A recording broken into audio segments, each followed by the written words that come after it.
Hey, how's it going? Alright, we're back for some reading. Let me just realize that I messed up on something and fix that. Let's see. And then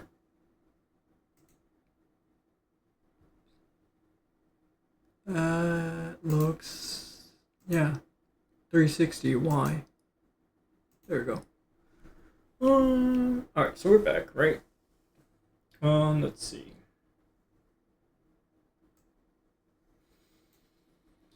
Welcome back, anyone who is coming back. Let's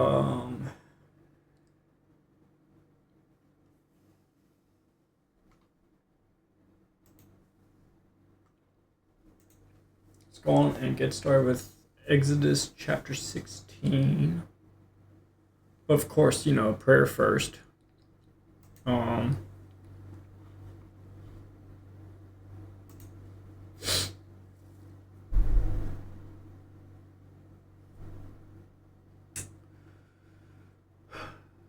Dear Heavenly Father, I ask that you guide us to be able to listen and understand the passage we are reading and for us to be able to apply it to our life. Thank you very much for hearing our prayers. We love you very much. We ask that you continue to cleanse our blood with yours. Thank you for spending your time with us. Thank you for spending your time with us in prayer. In your name we pray. Amen. So, Exodus chapter 16. And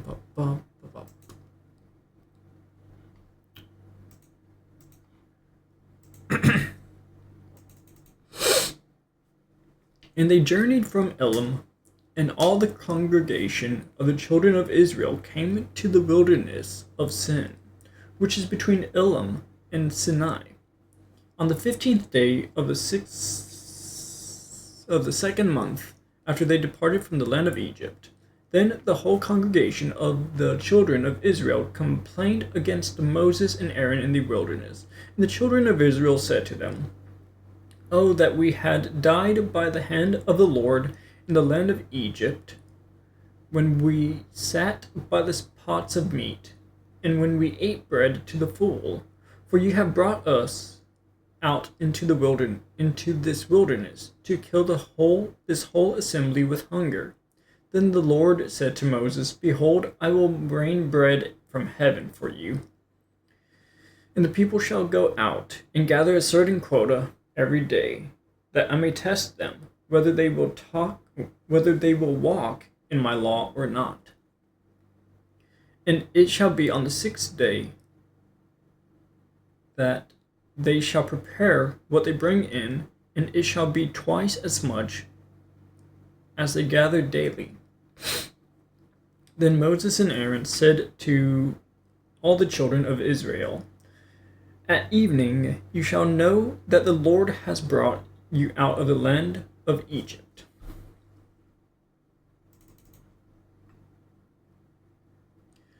"And in the morning you shall see the glory of the Lord, for he hears your complaints against the Lord.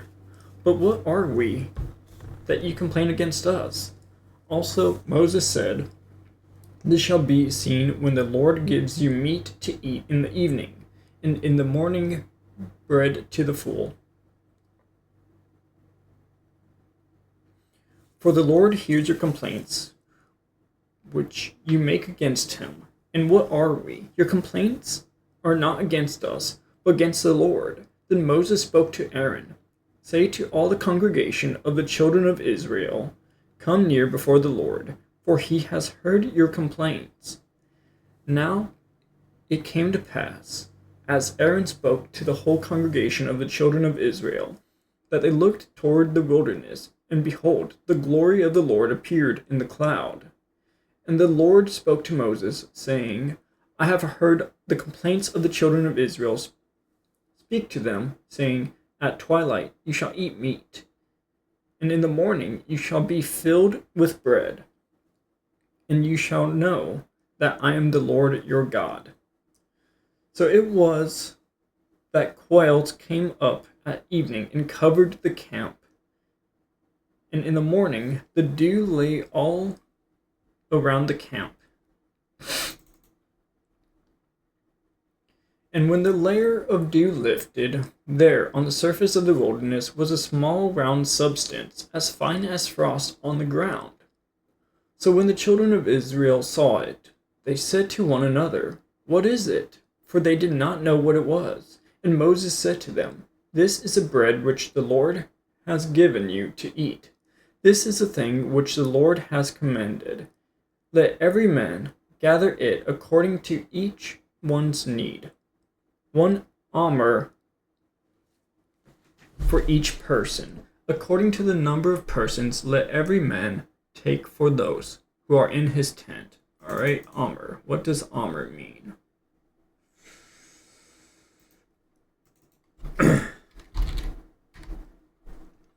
In ancient Hebrew dry measurement, the 10th part of an ephah. Alright, so let's go on and... So we have currencies. Let's go on and make measurements, I guess. So...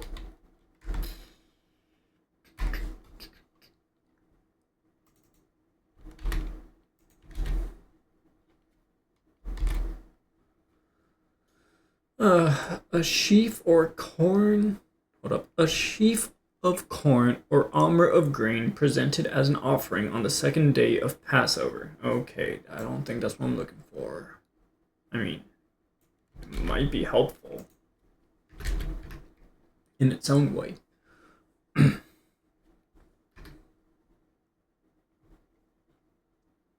So...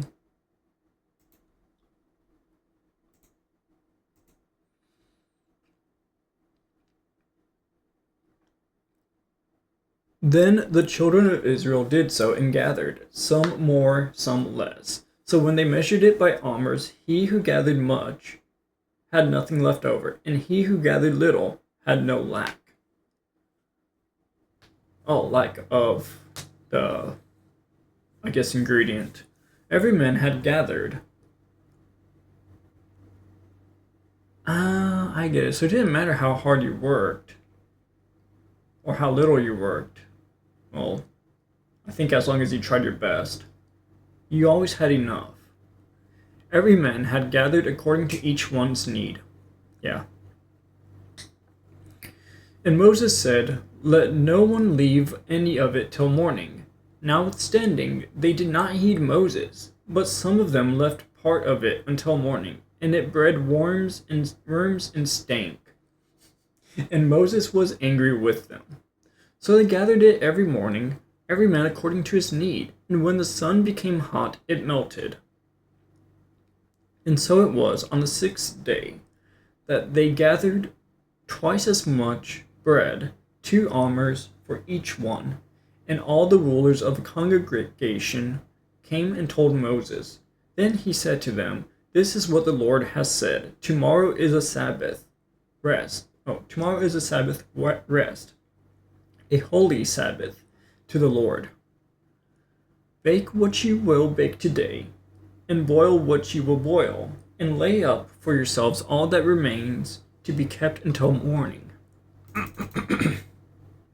Hold on, I got something tickling in the back of my throat.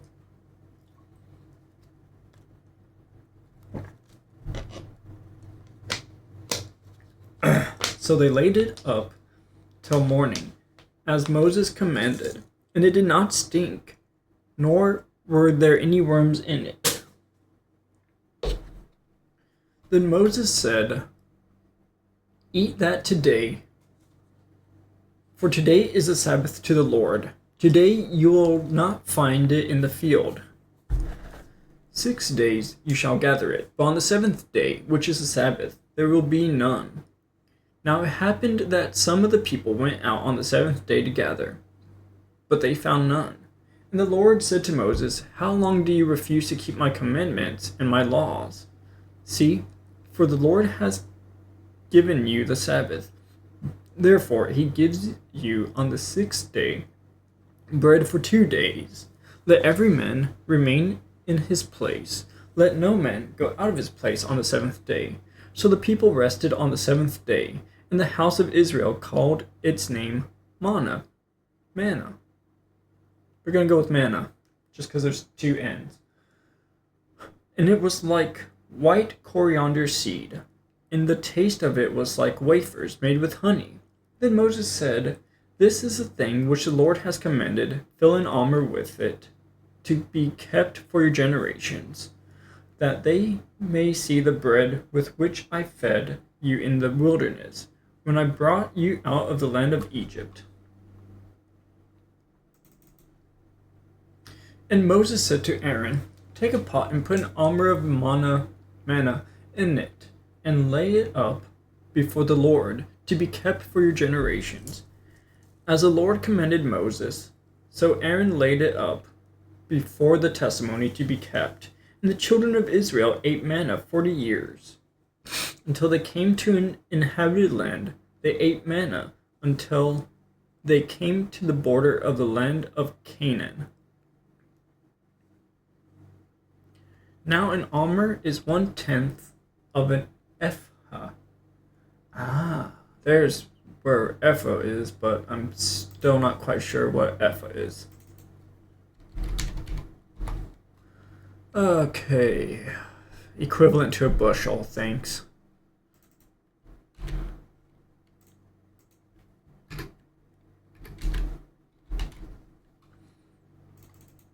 Alright, so then I guess the next thing we should ask is what a bushel is.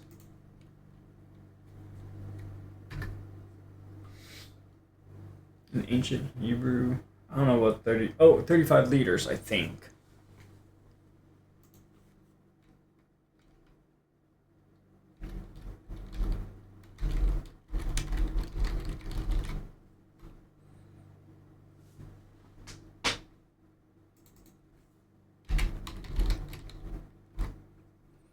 A measurement of capacity equal to 64.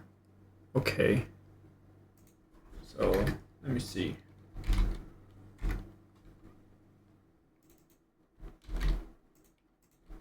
Put that there. United States or British? Why not both?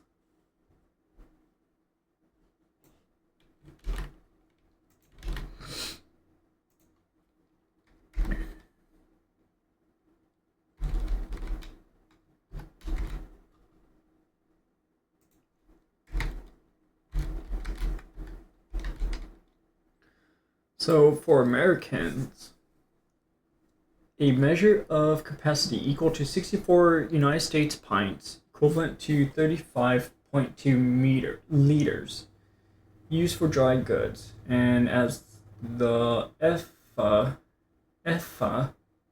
said, it was like 35 liters, so close enough. For British terms, though, a measure of capacity equal to 8 imperial gallons, equivalent to 36.4 liters. That's a bit off, actually. Used for dry goods and liquids. I mean, it's still close enough to the... What is that term they say? Ballpark? Alright. Now an omer is 1/10 of an ephah. Alright. That's the end of Exodus 16. Oh, get out here.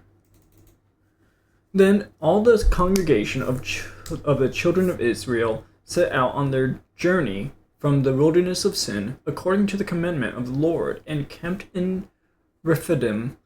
But there was no water for the people to drink. Therefore the people contended with Moses, and said, "Give us water that we may drink."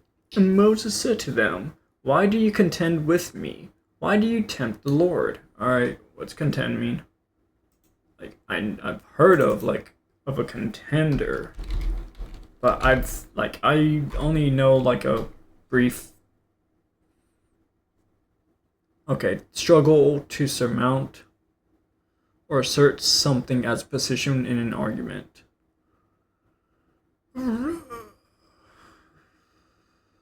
Sure.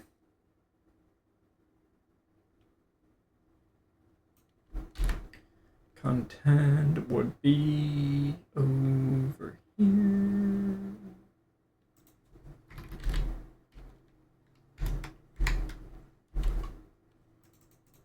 Oh. Contend. All right.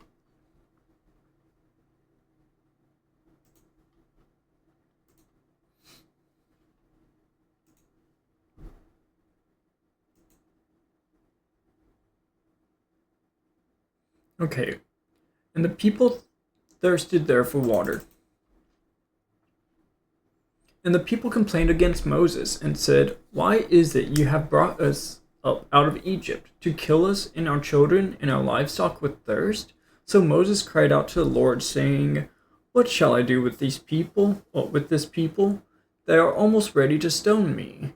And the Lord said to Moses, "Go on before the people and take with you some of the elders of Israel. Also take in your hand your rod with which you struck the river and go. With which you struck the river and go. Behold, I will stand before you there on the rock in Horeb, and you shall strike the rock, and the water will come out of it, that the people may drink." And Moses did so in the sight of the elders of Israel. So he called the name of the place Massah and Meribah, because of the contention of the children of Israel, and because they tempted the Lord, saying, "Is the Lord among us or not?" Now Amalek came and fought with Israel in Rephidim. And Moses said to Joshua, Choose us some men and go out, fight with Amalek. Tomorrow I will stand on the top of the hill with the rod of God in my hand." So Joshua did as Moses said to him, and fought with Amalek. And Moses, Aaron, and Hur went up to the top of the hill. And so it was, when Moses held up his hand, that Israel prevailed, and when he let down his hand, Amalek prevailed. But Moses' hands became heavy, so they took a stone and put it under him. And he sat on it, and Aaron and Hur supported his hands, one on one side and the other on the other side, and his hands were steady until the going down of the sun. So Joshua defeated Amalek and his people with the edge of the sword. Then the Lord said to Moses, "Write this for a memorial in the book, and recount it in the hearing of Joshua, that I will utterly blot out the remembrance of Amalek from under heaven." And Moses built an altar and called its name, "The Lord is my banner." For he said, "Because the Lord has sworn, the Lord will have war with Amalek from generation to generation." Blot, huh?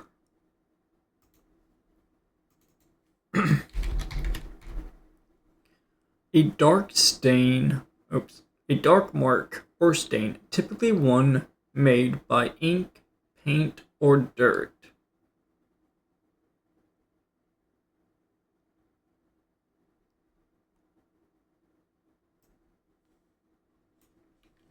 Blot. Oh, yeah.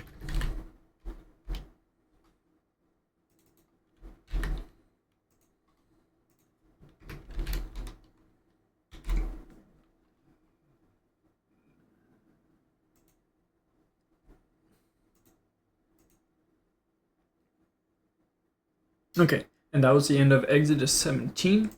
On to Exodus chapter 18. All right. Then Jethro, the priest of Midian, Moses' father-in-law, heard of all that God had done for Moses and for Israel his people, that the Lord had brought Israel out of Egypt. Hold up. All right. Then Jethro, Moses' father-in-law, took Zipporah, Moses' wife, after he had sent her back with her 2 sons, of whom the name of one was Gershom, for he said, I have been a stranger in a foreign land. And the name of the other was Eleazar, for he said, the God of my father was my help, and delivered me from the sword of Pharaoh. And Jethro, Moses' father-in-law, came with his sons and his wife to Moses in the wilderness, where he was encamped at the mountain of God. Now he had said to Moses, I, your father-in-law Jethro, am coming to you with your wife and her 2 sons with her. So Moses went out to meet his father-in-law, bowed down, and kissed him. And they asked each other about their well-being, and they went into the tent. And Moses told his father-in-law that the Lord had done to Pharaoh. Hold up, I think I misread that. And Moses told his father-in-law all that the Lord had done to Pharaoh and to the Egyptians for Israel's sake, all the hardship that had come upon them on the way, and how the Lord had delivered them. I think it's just how I read it that threw me off. Then Jethro rejoiced for all the good which the Lord had done for Israel, whom he had delivered out of the land of the Egyptians. And Jethro said, Blessed be the Lord, who has delivered you out of the hand of the Egyptians, and out of the hand of Pharaoh, and who has delivered the people from under the hand of the Egyptians. Now I know that the Lord is greater than all the gods, for in the very thing in which they behaved proudly, he was above them. Then Jethro, Moses' father-in-law, took a burnt offering and other sacrifices to offer to God. And Aaron came with all the elders of Israel to eat bread with Moses' father-in-law before God. And so it was on the next day that Moses sat to judge the people, and the people stood before Moses from morning until evening. So when Moses' father-in-law saw all that he did for the people, he said, What is this thing that you are doing for the people? Why do you sit alone, and all the people stand before you from morning until evening? And Moses said to his father-in-law, Because the people come to me to inquire of God. When they have a difficulty, they come to me, and I judge between one and another, and I make known the statutes of God and his laws. So Moses' father-in-law said to him, The thing that you do is not good. Both you and these people who are with you will surely wear yourselves out, for this thing is too much for you. You are not able to perform it by yourself.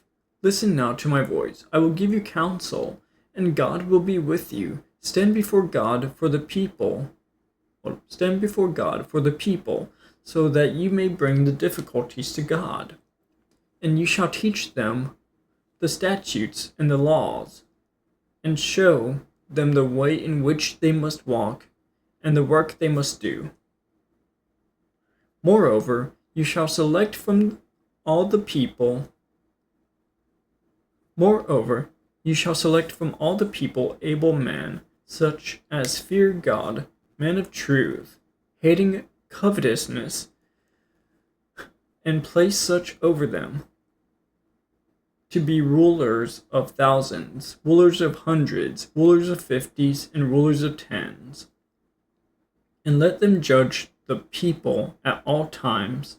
Then it will be that every great matter they bring to you,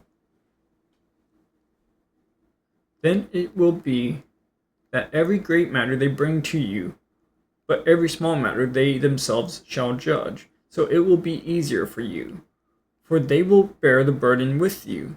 If you do this thing, and God so commands you, then you shall be able to endure, and all this people will also go to their place in peace.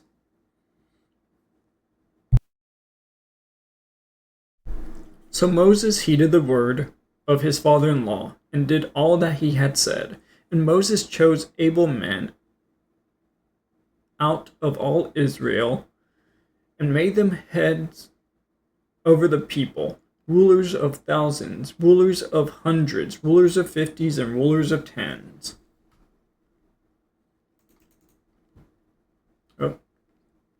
So they judged the people at all times. The hard cases they brought to Moses, but they judged every small case themselves. Then Moses let his father-in-law depart, and he went his way to his own land. And that's the end of chapter 18 onto chapter 19. In the 3rd month, after the children of Israel had gone out of the land of Egypt, on the same day they came to the wilderness of Sinai. For they had departed from Rephidim, had come to the wilderness of Sinai, and camped in the wilderness, for so Israel camped there before the mountain. And Moses went up to God, and the Lord called to him from the mountain, saying, Thus you shall say to the house of Jacob, and tell the children of Israel, You have seen what I did to the Egyptians, and how I bore you on eagle's wings and brought you to myself. Now therefore, if you will indeed obey my voice and keep my covenant, then you shall be a special treasure to me above all people, for all the earth is mine, and you shall be to me a kingdom of priests and a holy nation. These are the words which you shall speak to the children of Israel. Hello, welcome to the stream, and thank you very much for that follow. Follows are anonymous, just in case you want to keep a low profile. Enjoy the free emotes. So Moses came and called for the elders of the people, and laid before them all these words with which the Lord commanded him. Then all the people answered together and said, All that the Lord has spoken, we will do. So Moses brought back the words of the people to the Lord. And the Lord said to Moses, Behold, I come to you in the thick cloud, that the people may hear when I speak with you, and believe you forever. So Moses told the words of the people to the Lord. Then the Lord said to Moses, Go to the people and consecrate them today and tomorrow, and let them wash their clothes, and let them be ready for the 3rd day. For on the 3rd day the Lord will come down upon Mount Sinai, in the sight of all the people.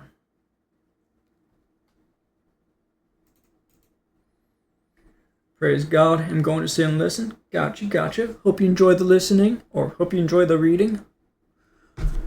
You shall set bounds for the people all around, saying, Take heed to yourselves, that you do not go up to the mountain or touch its base. Whoever touches the mountain shall surely be put to death. Not a hand shall touch him, but he shall surely be stoned or shot with an arrow. Whether man or beast, he shall not live. When the trumpet sounds long, they shall come near the mountain. So Moses went down from the mountain to the people and sanctified the people, and they washed their clothes.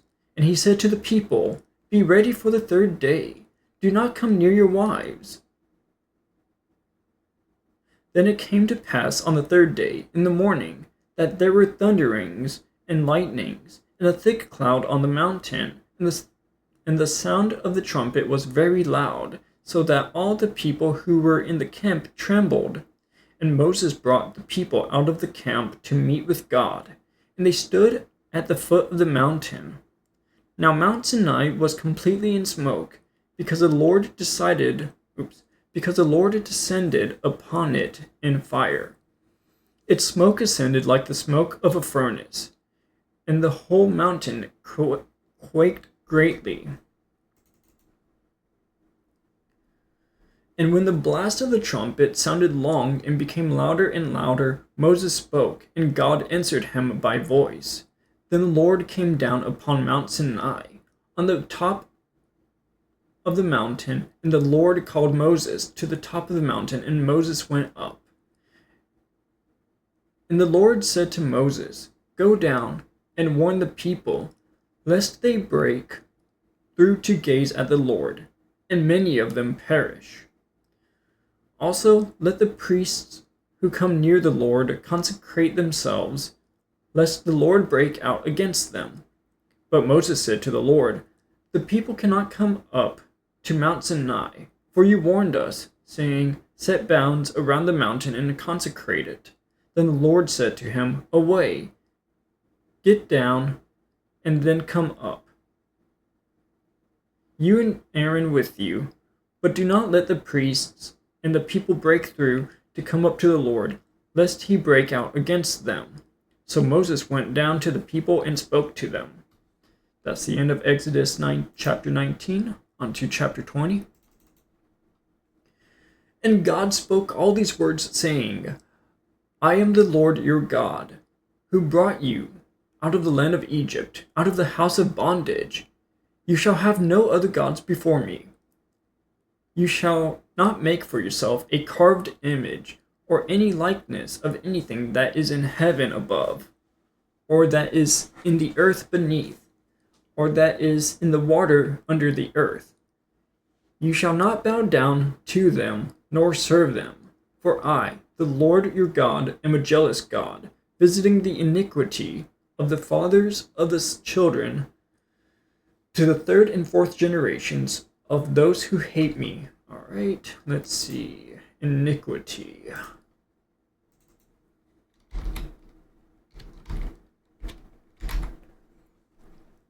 Iniquity in its simplest definition means wickedness, injustice, or unrighteousness. All right.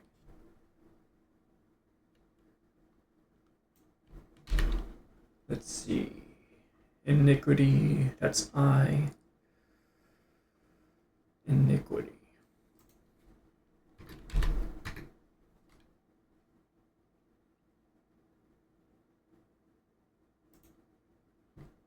Oh, here we go. Immoral or grossly unfair behavior. Might help if I spell it correctly, huh?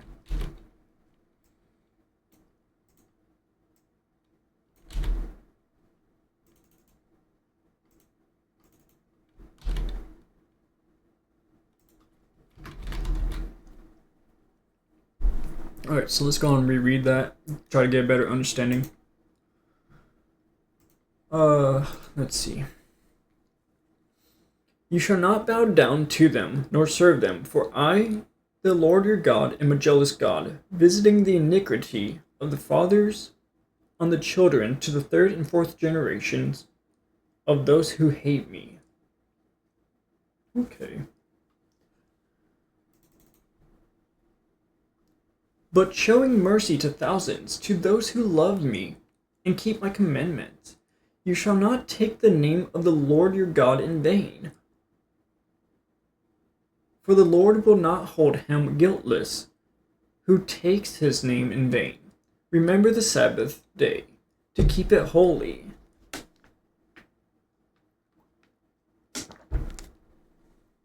Let's see. 6 days you shall labor and do all your work, but the seventh day is the Sabbath of the Lord your God.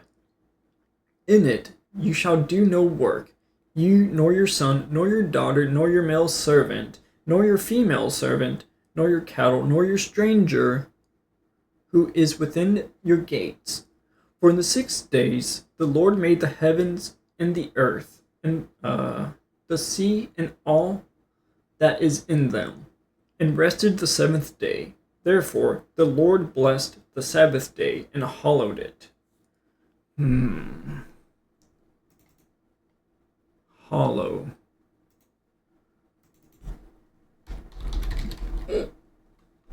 Honor as holy, a saint or holy person.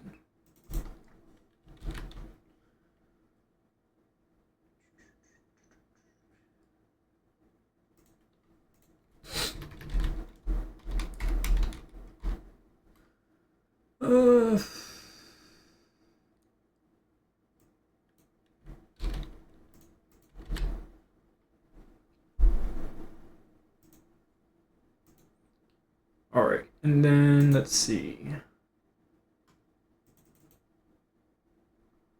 For in 6 days the Lord made the heavens and the earth, the sea and all that is in them, and rested the seventh day. Therefore the Lord blessed the Sabbath day and hallowed it. Honor your father and your mother, that your days may be long upon the land which the Lord your God is giving you. You shall not murder, you shall not commit adultery, you shall not steal. You shall not bear false witness against your neighbor. You shall not covet your neighbor's house. You shall not covet your neighbor's wife, nor his male servant, nor his female servant, nor his ox, nor his donkey, nor anything that is your neighbor's. Now all the people witnessed the thunderings, the lightning flashes, the sound of the trumpet, and the mountain smoking. And when the people saw it, they trembled and stood afar off. Then they said to Moses, You speak with us, and we will hear. But let not God speak with us, lest we die. And Moses said to the people, Do not fear, for God has come to test you, and that his fear may be before you, so that you may not sin. So the people stood afar off, but Moses drew near the thick darkness where God was. Then the Lord said to Moses, Thus you shall say to the children of Israel, You have seen that I have talked with you from heaven. You shall not make anything to be with me. Gods of silver or gods of gold you shall not make for yourselves. An altar of earth you shall make for me. And you shall sacrifice on it your burnt offerings and your peace offerings, your sheep and your oxen. In every place where I record my name, I will come to you, and I will bless you. And if you make me an altar of stone, you shall not build it of hewn stone, for if you use your tool on it, you have profaned it. Nor shall you go up by steps to my altar, that your nakedness may not be exposed on it. All right. Hewn stone.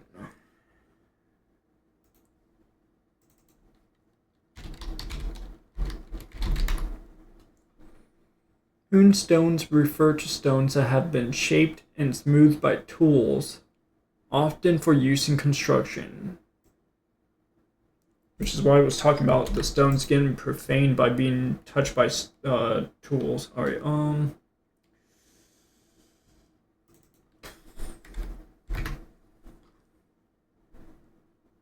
Oh, hey, okay, there we go. Make or shape something by cutting or chopping material such as wood or stone. Chop or cut something, especially wood or coal, with an axe, pick, or other tool. I'm gonna take both.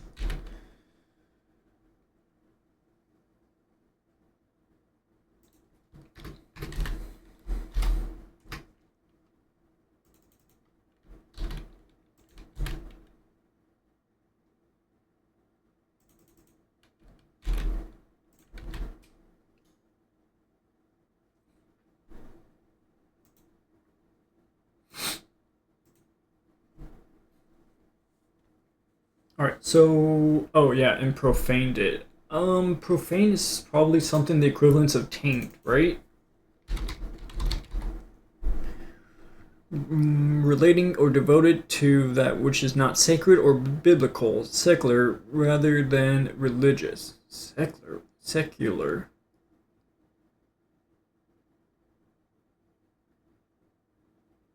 Well, there's ungodly.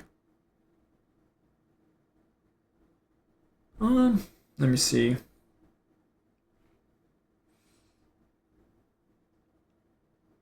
Secular, huh? Of a person or their behavior not respectful or orthodox religious practice. Irreverent.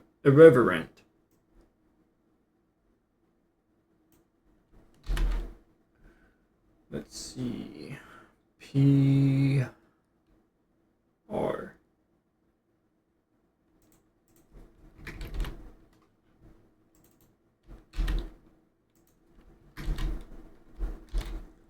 Alright, so what would secular mean? Secular, denoting attitudes, activities, or other things that have no religious or spiritual basis. Okay. Alright, so that was the end of Exodus chapter 19.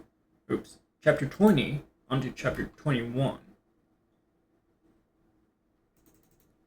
Now these are the judgments which you shall set before them.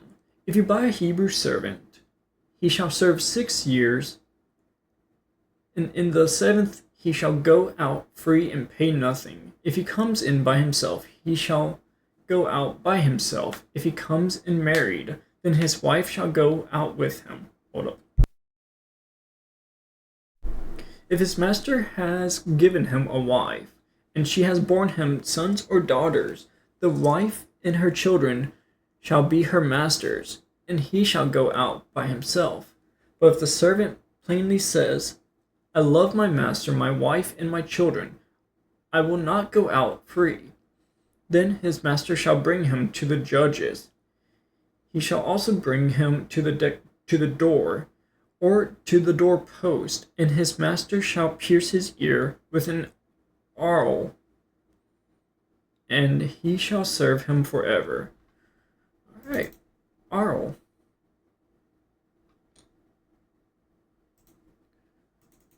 Pierce his ear with an awl. I don't even know if I'm saying that right. A small pointed tool used for piercing holes, especially in leather.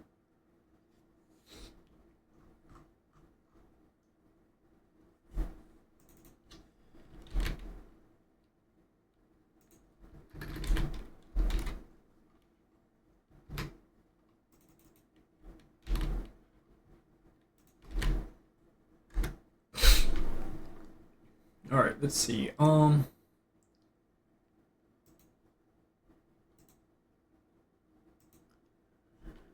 Then his master shall bring him to the judges.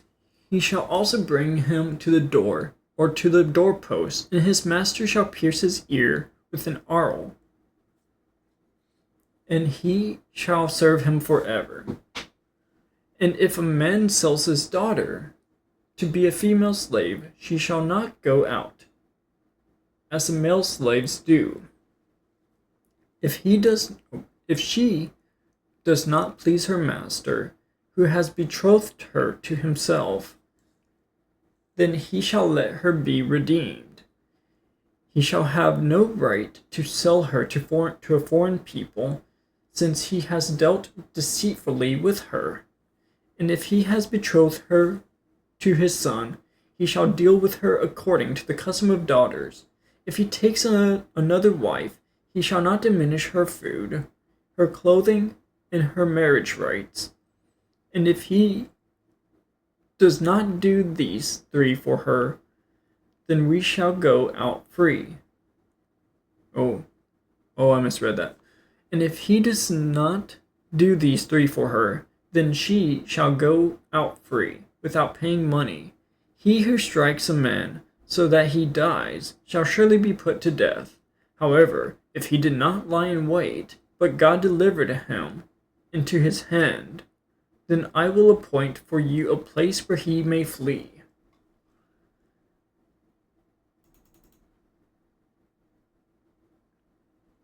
But if a man acts with premeditation against his neighbor, to kill him by treachery, you shall take him from my altar, that he may die.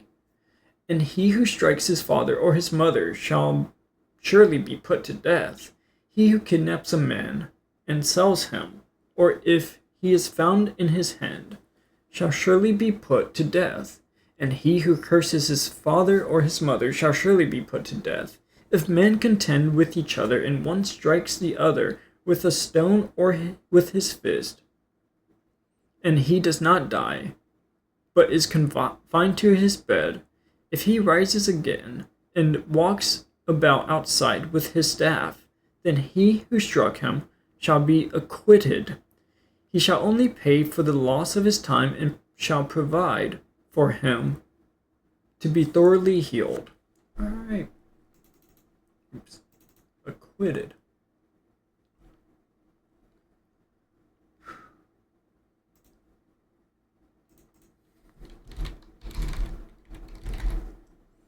Free someone from a criminal charge by a verdict and of not guilty. Conduct oneself or perform in a specified way.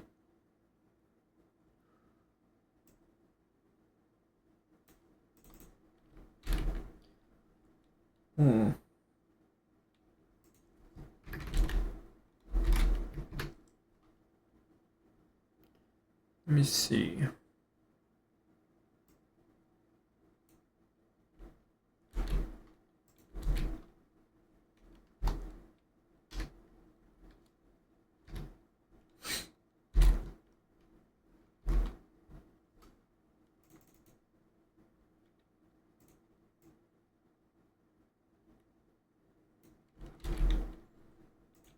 Acquit.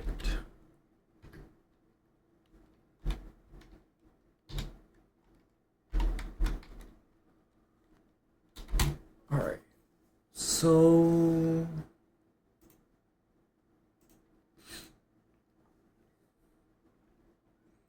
if he rises again and walks about outside with his staff, then he who struck him shall be acquitted. Okay. He shall only pay for the loss of his time and shall provide for him to be thoroughly healed. And if a man beats his male or female servant with a rod, so that he dies under his hand, he shall surely be punished. Notwithstanding, if he remains alive a day or two, he shall not be punished, for he is in his property. For he is his property. If men fight and hurt a woman with a child, so that she gives birth prematurely, yet no harm follows, he shall surely be punished accordingly, as a woman's husband imposes on him, and he shall pay as the judges determine. But if any harm follows, then you shall give life for life, eye for eye, tooth for tooth, hand for hand, foot for foot, burn for burn, wound for wound, stripe for stripe. Stripe? All I can think of with stripe is cut.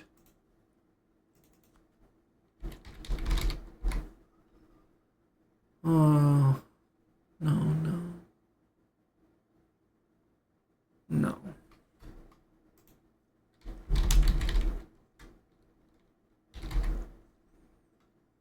In the Bible, the term stripe most commonly refers to a mark or wound caused by whipping or scourging, often associated with punishment and suffering. Gotcha. Let's see. Stripe.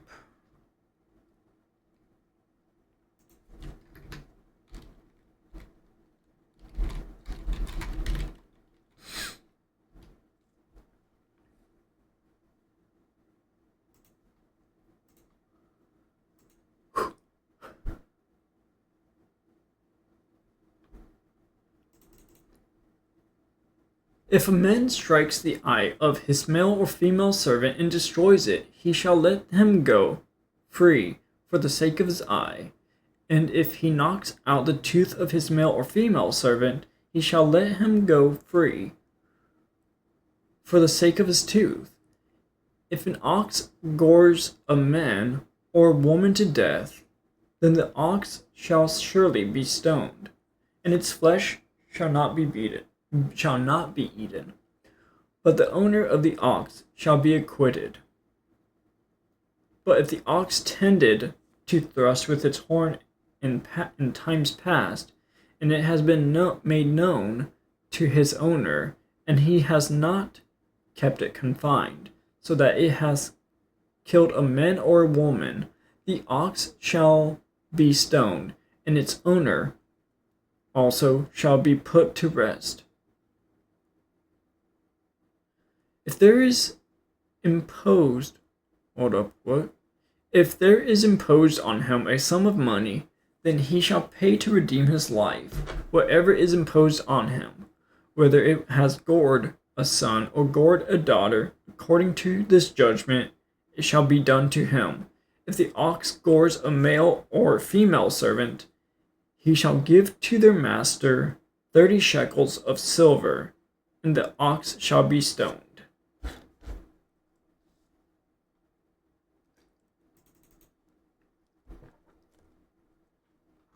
And shekels, if I remember correctly, is like the equivalence of, I don't know, $30.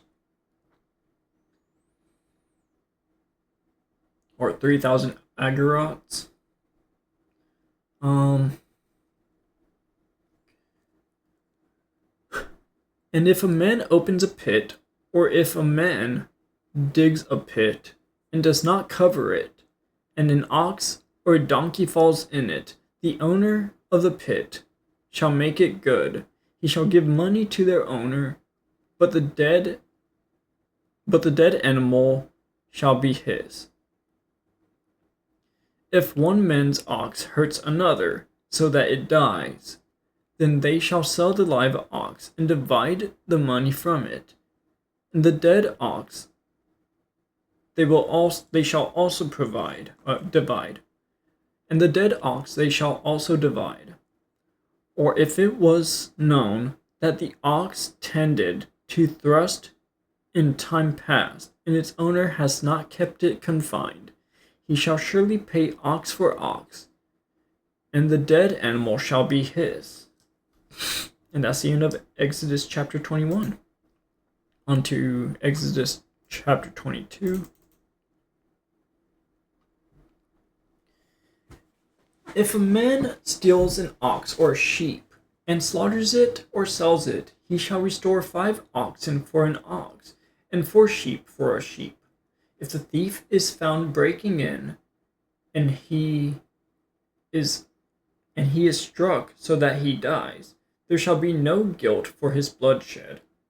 If the sun has risen on him, there shall be guilt for his bloodshed. He should make full restitution. If he has nothing, then he shall be sold for his theft. Restitution.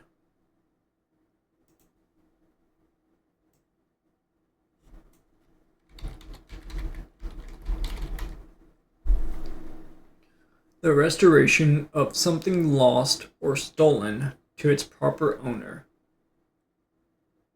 Recompense for injury or loss.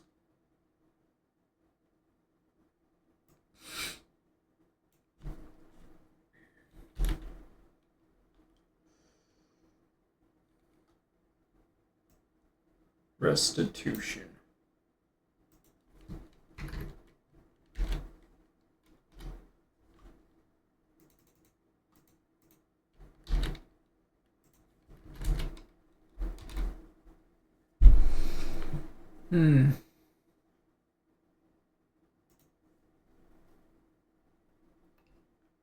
Let me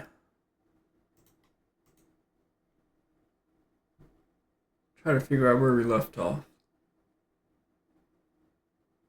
Oh, here we go. So restitution was recompense for injury or loss. If the theft is certainly found... Oh wait, hold up. If the sun has risen on him, there shall be guilt for his bloodshed. He should make full restitution.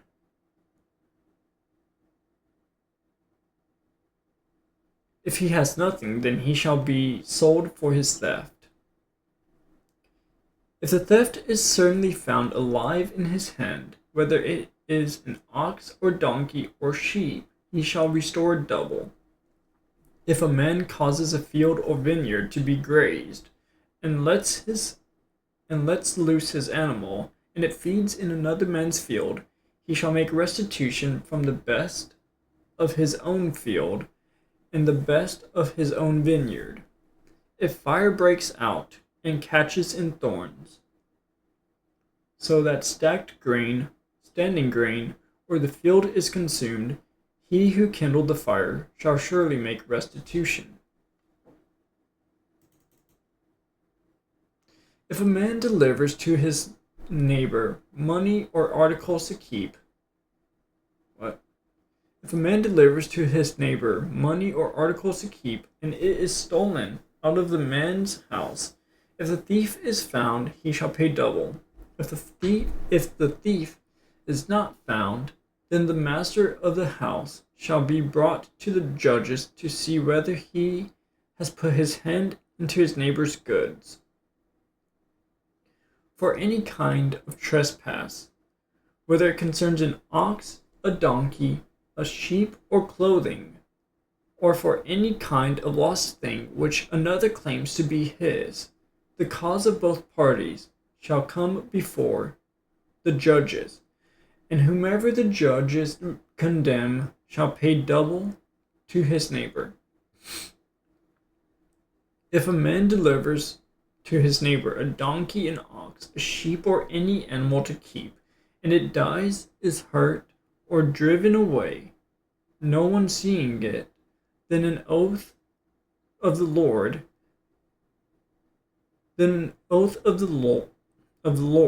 shall be between them both, that he has not put his hand into his neighbor's goods, and the owner of it shall accept it. And the owner of it shall accept that, and he shall not make it good. But if in fact it is stolen from him, he shall make restitution to the owner of it.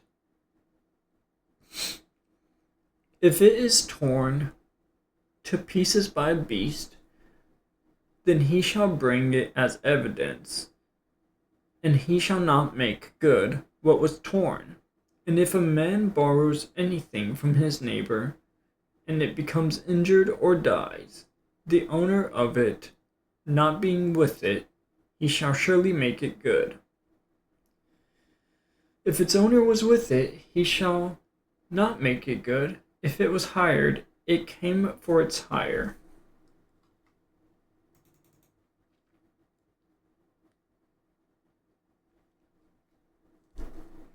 If a man entices a virgin who is not betrothed and lies with her, he shall surely pay the bride price for her to be his wife. If her father utterly refuses to give her to him, he shall pay money according to the bride price of virgins. You shall not permit a sorceress to live. Whoever dies with an animal shall surely be put to death. Whoever lies with an animal shall surely be put to death. He who sacrifices to any god except to the Lord only, he shall be utterly destroyed. You shall neither mistreat a stranger nor oppress him, for you were strangers in the land of Egypt. You shall not afflict any widow or fatherless child. You shall not afflict any widow or fatherless child. If you afflict them in any way, and they cry at all to me, I will surely hear their cry, and my wrath will become hot, and I will kill you with the sword. Your wives shall be widows, and your children fatherless. If you lend money to any of my people who are poor among you, you shall not be like a money lender to him. You shall not charge him interest.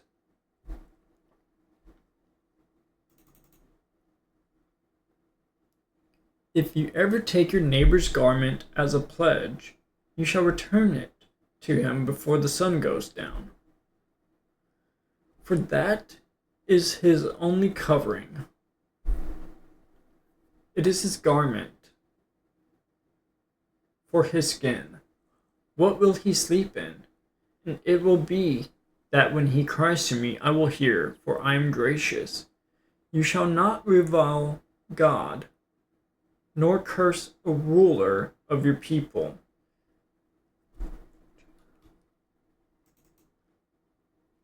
You shall not delay to offer the first of your ripe produce and your juices. The firstborn of your sons you shall give to me. Oh, excuse me. Likewise, you shall do with your oxen and your sheep. It shall be with its mother 7 days, and on the 8th day you shall give it to me. And you shall be holy men to me. You shall not eat meat torn by beasts in the field. You shall throw it to the dogs. All right, revile.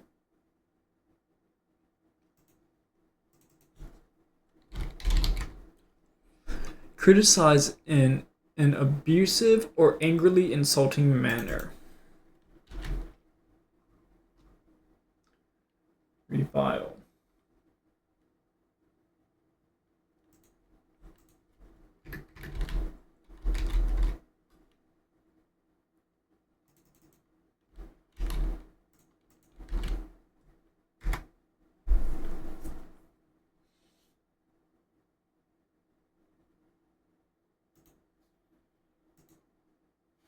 All right. And that is. Hold up.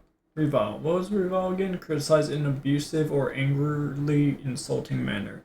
You shall not revile God, nor curse a ruler of your people. All right, that was chapter 22. On to 23. All right. Actually, we need to make an AFK. So, I'll be right back.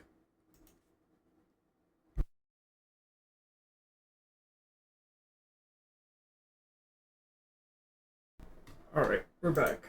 Let me see. Uh-oh. I have no idea where I left off at.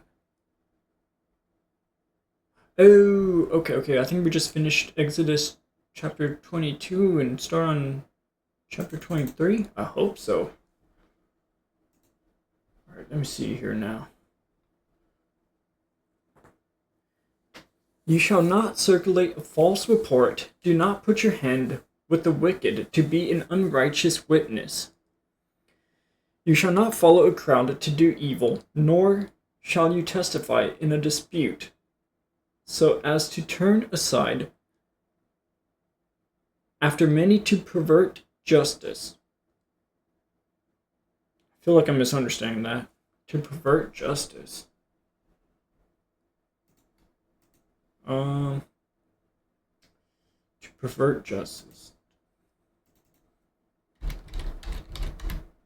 I feel like it's like force it. I don't know. Or falsify it? I don't know. Let's see. Alter something from its original course, meaning, or state to a distortion or corruption of what was first intended. Probably that one.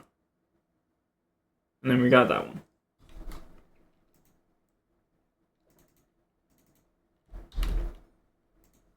Pervert.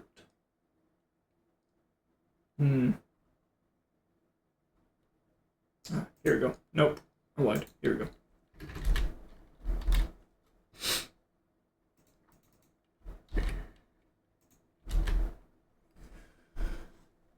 All right. So let's see.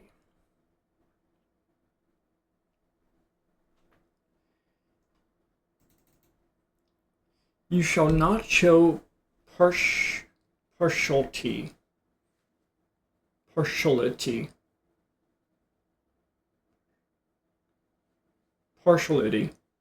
to a poor man in his dispute. If you meet your enemy's ox or his donkey going astray, you shall surely bring it back to him again. If you see the donkey of one who hates you lying under its burden, and you would refrain from helping it, you shall surely help him with it. You shall not pervert the judgment of the poor. You shall not pervert the judgment of your poor in his dispute. Keep yourselves far from a false matter. Do not kill the innocent in righteousness. For I will not justify the wicked. And you shall take no bribe, for a bribe blinds the discerning, and perverts the words of the righteous. Also, you shall not oppress a stranger, for you know the heart of a stranger, because you were strangers in the land of Egypt. 6 years you shall sow your land and gather in its produce. But the 7th year you shall let it rest and lie fallow,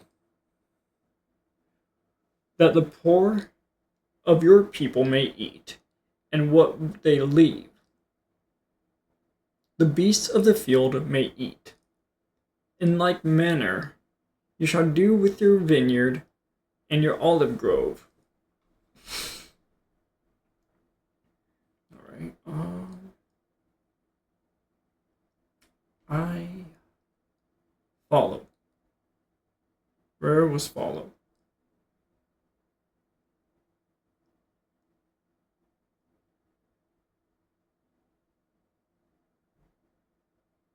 Oh, here we go. Follow.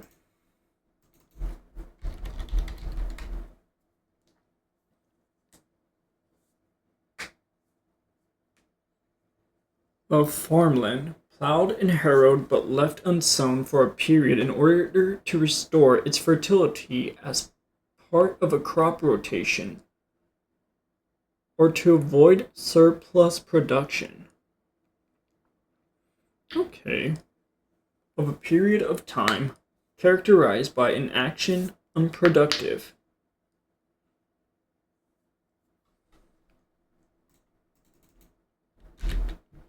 Follow. Follow.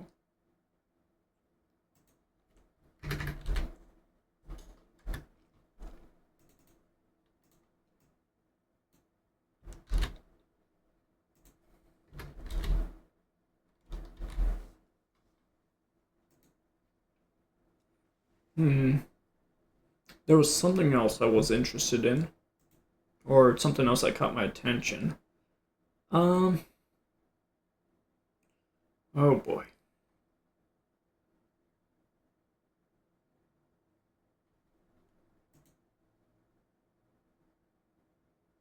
Oh, that's what I want to do.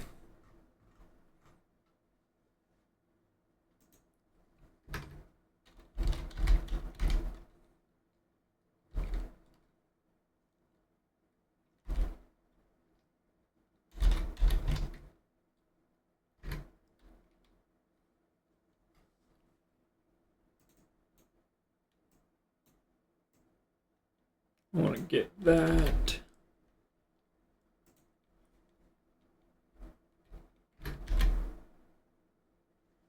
All right. Oh, I should probably get this too.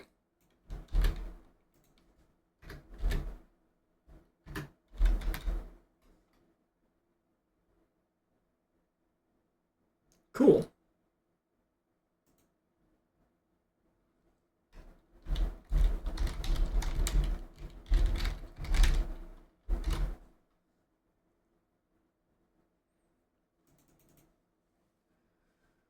All right, so 6 days you shall do your work, and on the 7th day you shall rest, that your ox and your donkey may rest, and the son of your female servant and the stranger may be refreshed. And in all that I have said to you, be circumspect, and make no mention of the name of other gods, nor let it be heard from your youth. Alright, and by circumspect, are we talking about being circumcised? Circumspect. Wary and unwilling to take risks. Alright, I'm sorry, what?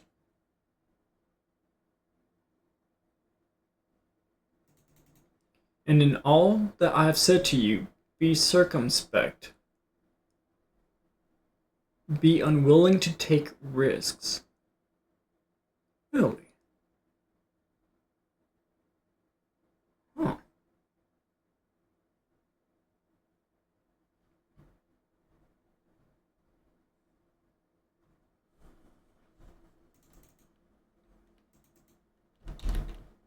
Circumspect.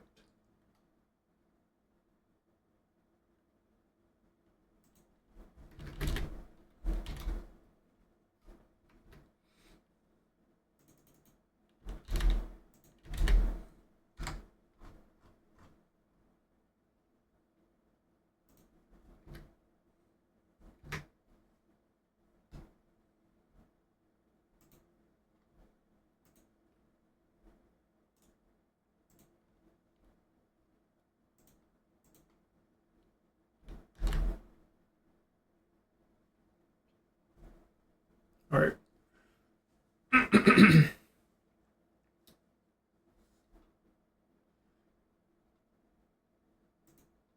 And in all that I have said to you, be circumspect and make no mention of the name of other gods, nor let it be heard from your mouth. 3 times you shall keep a feast to me in the year. You shall keep the feast of unleavened bread.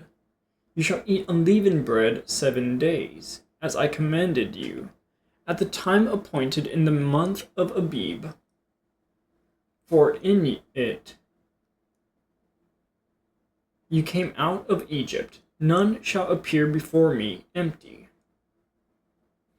We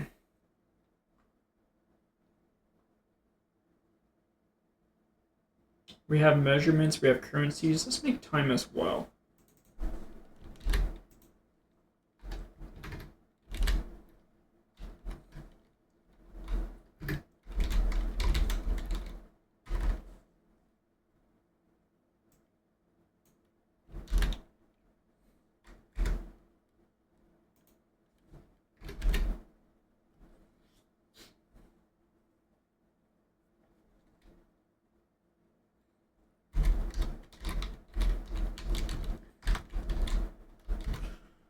Alright.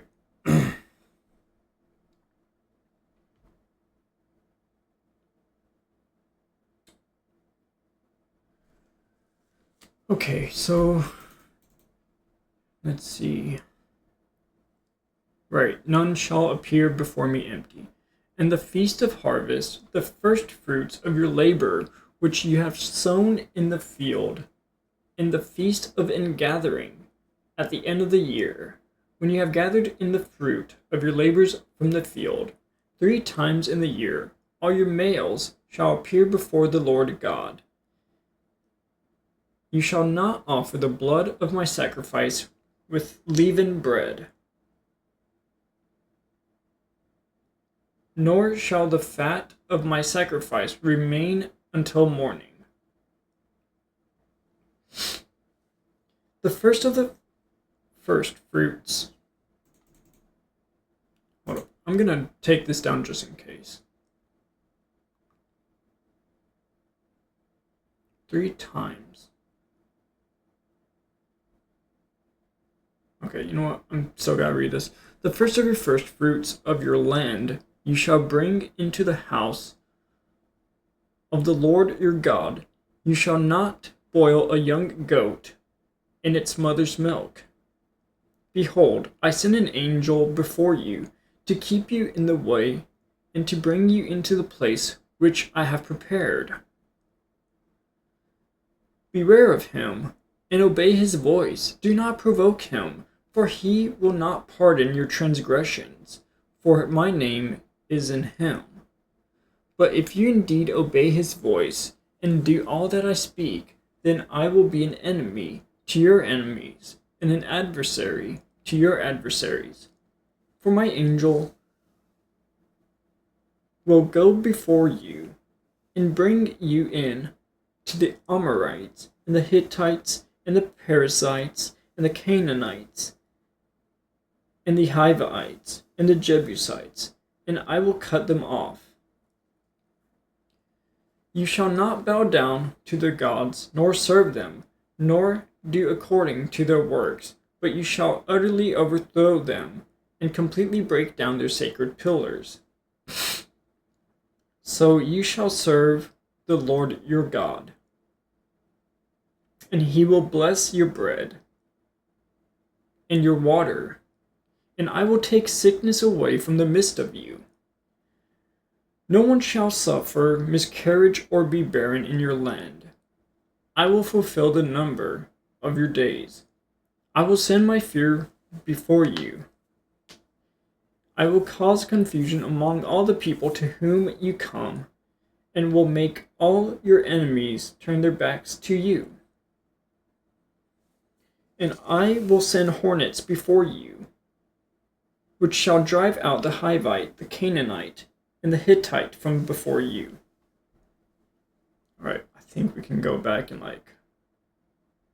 Nah, I'm just gonna finish this.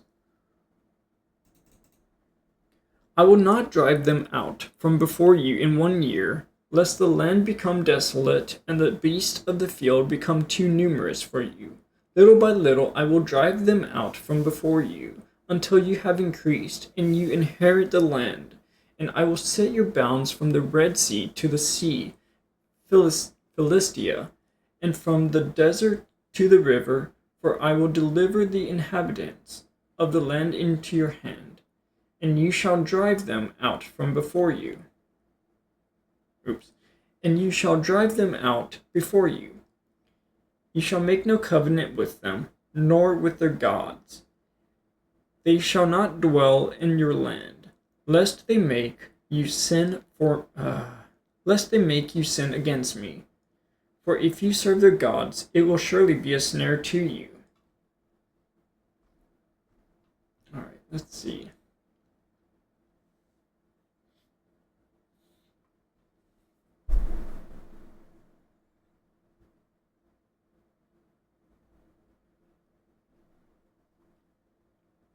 I'm going to say all of this.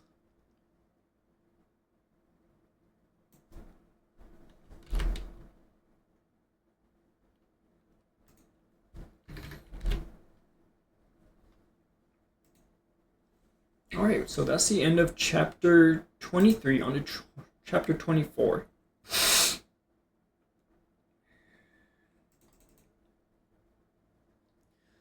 Now he said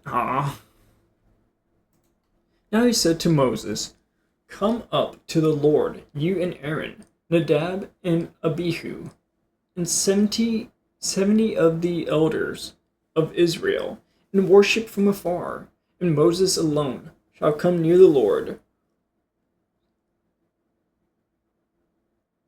But they shall not come near, nor shall the people go up with him."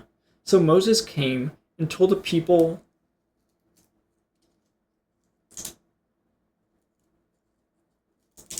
hold up.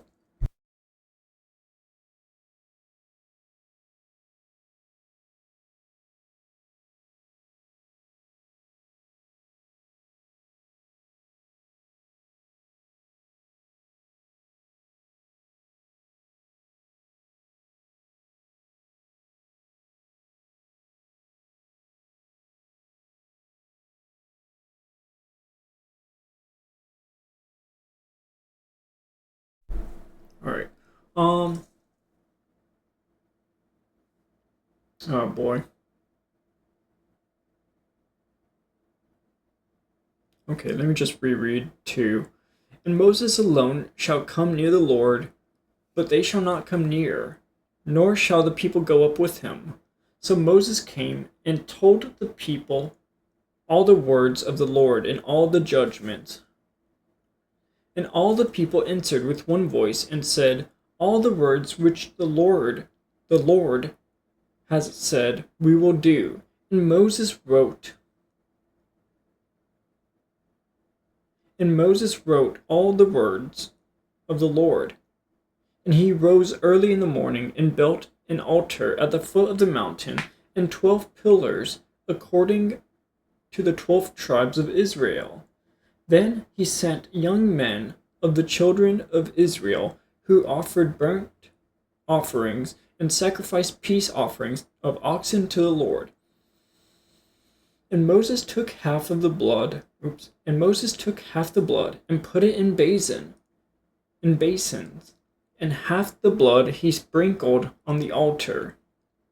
Then he took the book of the covenant and read in the hearing of the people, and they said, all that the Lord has said we will do, and be obedient.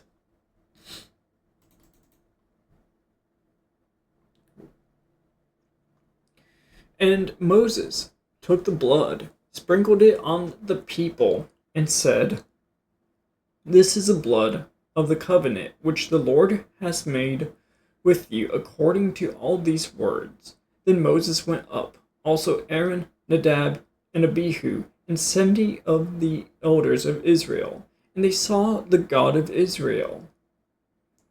And there was under his feet, as it were, a paved work of sapphire stone, and it was like the very heavens in its clarity. But the nobles of the children, but on the nobles of the children of Israel he did not lay his hand, so they saw God, and they ate and drank. Then the Lord said to Moses, come up to me on the mountain, and be there, and I will give you tablets of stone, and the law and commandments which I have written, that you may teach them. So Moses arose with his assistant Joshua, and Moses went up to the mountain of God. And he said to the elders, wait here for us until we come back to you. Indeed, Aaron and Hur are with you. If any man has a difficulty, let him go to them. Then Moses went up into the mountain, and a cloud covered the mountain. Now the glory of the Lord rested on Mount Sinai, and the cloud covered it 6 days. And on the 7th day he called to Moses out of the midst of the cloud. The sight of the glory of the Lord was like a consuming fire on the top of the mountain in the eyes of the children of Israel. So Moses went into the midst of the cloud and went up into the mountain. And Moses was on the mountain 40 days and 40 nights. And that's the end of Exodus chapter 24. On to Exodus chapter 25. Well, let me.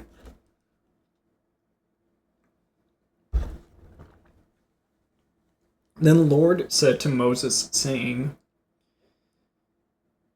speak to the children of Israel that they bring me an offering. From everyone who gives it willingly with his heart you shall take my offering. And this is the offering which you shall take from them: gold, silver, and bronze, blue, purple, and scarlet thread, fine linen and goat's hair, ram skins dyed red, badger skins, and acacia wood.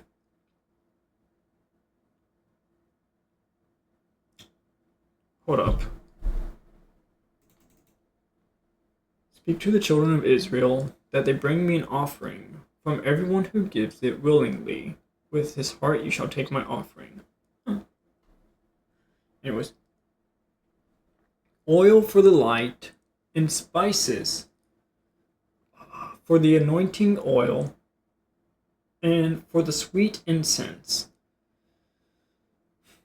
onyx stones, and stones to be set in the ephod and in the breastplate.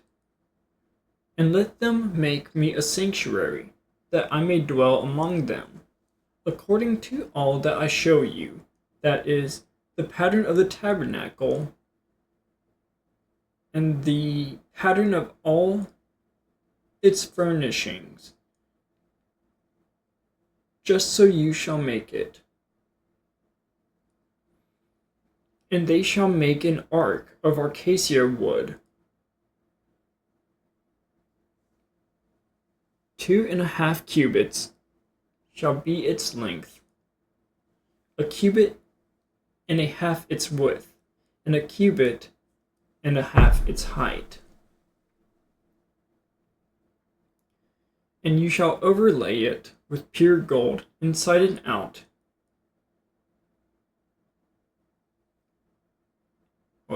And you shall overlay it with pure gold inside and out. You shall overlay it, and shall make on it a molding of gold around.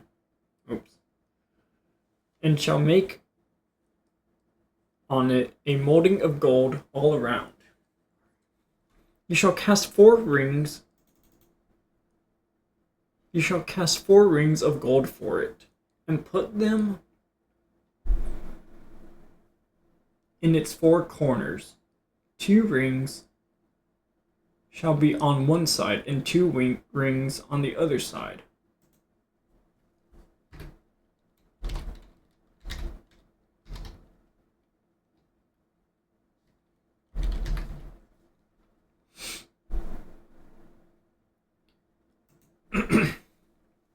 And you shall make poles of acacia wood, and overlay them with gold. You shall put the poles into the rings. You shall put the poles into the rings on the sides of the ark, that the ark may be carried by them. The poles shall be in the rings of the ark. They shall not be taken from it.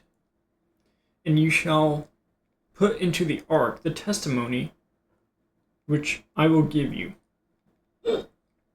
You shall make a mercy seat of pure gold. 2.5 cubits shall be its length, and 1.5 cubits its width. And you shall make 2 cherubim of gold, of hammered work. You shall make them at the 2 ends of the mercy seat. Make 1 cherub at one end, and the other cherub at the other end. You shall make the cherubim at the 2 ends of it of one piece with the mercy seat, and the cherubim shall stretch out their wings above, covering the mercy seat with their wings, and they shall face one another. The faces of the cherubim shall be toward the mercy seat. You shall put the mercy seat on top of the ark, and in the ark you shall put the testimony that I will give you.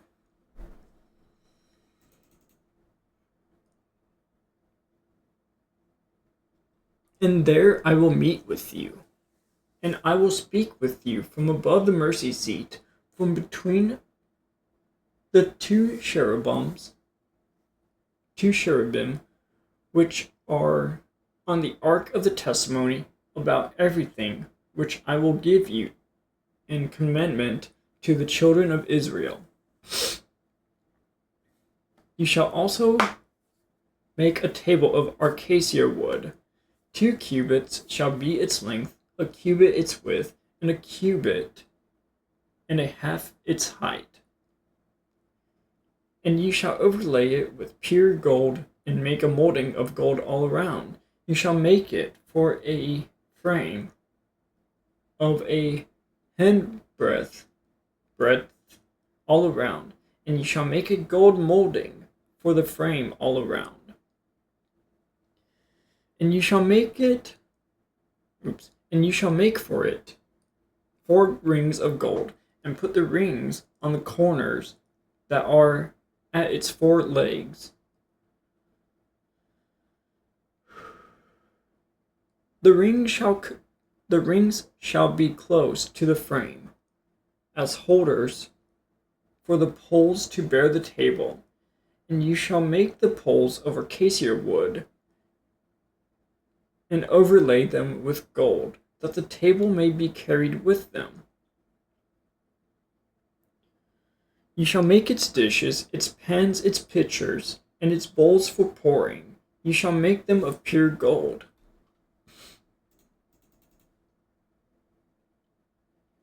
And you shall set the showbread on the table before me always.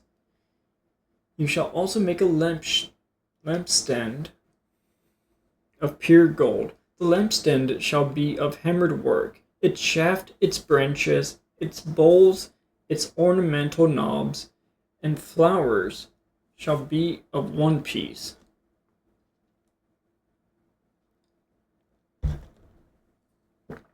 And 6 branches shall come out of its sides, 3 branches on the lampstand out of one side, and 3 branches on the lampstand out of the other side. 3 bowls shall be made like almond blossoms on one branch, with an ornamental knob and a flower, and 3 bowls made like almond blossoms on the other branch, with an ornamental knob and a flower. And so for the 6 branches that come out of the lampstand. On the lampstand itself, 4 bowls shall be made like almond blossoms, each with its ornamental knob and flower, and there shall be a knob under the first 2 branches of the same, a knob under the second branches. Hold up. A knob under the second 2 branches of the same, and a knob under the third 2 branches of the same, according to the 6 branches that extend from the lampstand. Hey, Skippy, welcome to stream. How you doing? Oh no, what'd you do? Their knobs and their branches shall be of one piece. All of it shall be one hammered piece of pure gold. You shall make 7 lamps for it, and they shall arrange its lamps so that they give light in front of it. And its wick trimmers and their trays shall be of pure gold. It shall be made of a talent of pure gold, with all these utensils. And see to it that you make them according to the pattern which was shown you. Wait, what? And see to it that you make them according to the pattern which was shown you on the mountain.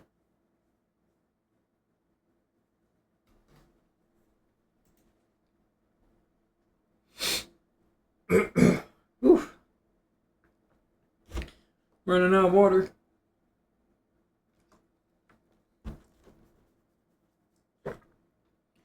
Let's see. That was the end of Exodus chapter 25. On to chapter 26.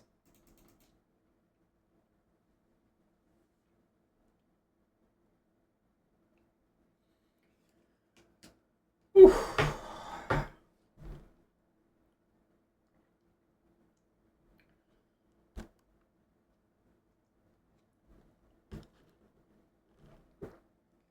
Moreover, you shall make the tabernacle with 10 curtains of fine woven linen, in blue, purple, and scarlet thread, with artistic designs of cherubim. You shall weave them.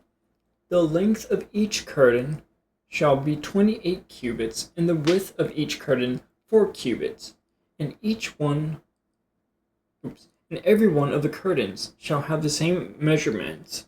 5 curtains shall be coupled to one another, and the other 5 curtains shall be coupled to one another. And you shall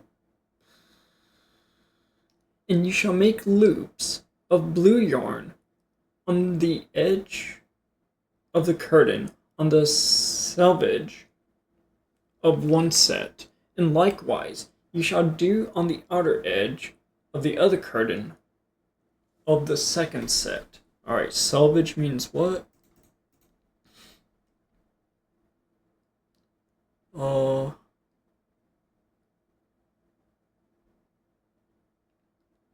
Selvage.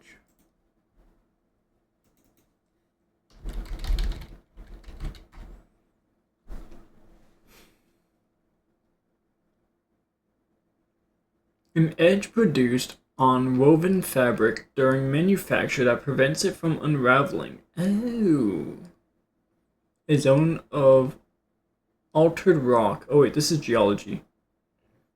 Especially volcanic glass at the edge of a rock mass.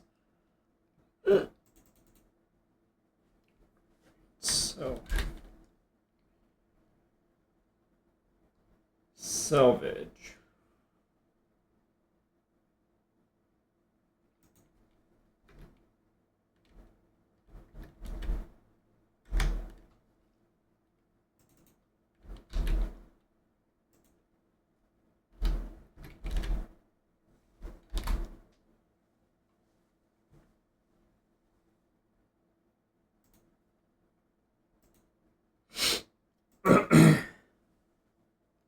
Wait a minute.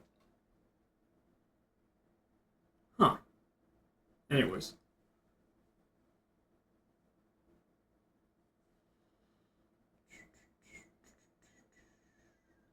Alright. And you shall make loops of blue yarn on the edge of the curtain on the selvage of one set, and likewise you shall do on the outer edge of the other curtain of the second set. Okay, so that would be unraveling.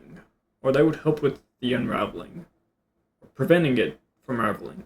Anyways. 50 loops you shall make in the one curtain. Oh my goodness, can we please go down? 50 loops you shall make in the one curtain, and 50 loops you shall make on the edge of the curtain that is on the end of the second set, that the loops may be clasped to one another.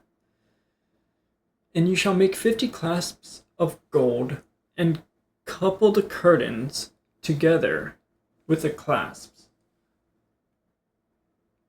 so that it may be one tabernacle. You shall also make curtains of gold. You shall also make curtains of goat's hair, to be a tent over the tabernacle. You shall make 11 curtains.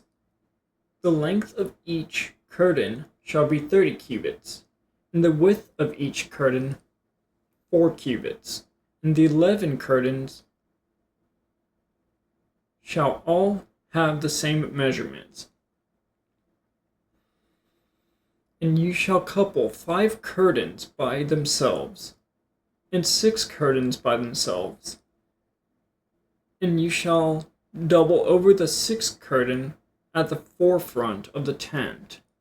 You shall make 50 loops on the edge of the curtain that is outermost in one set, and 50 loops on the edge of the curtain of the second set.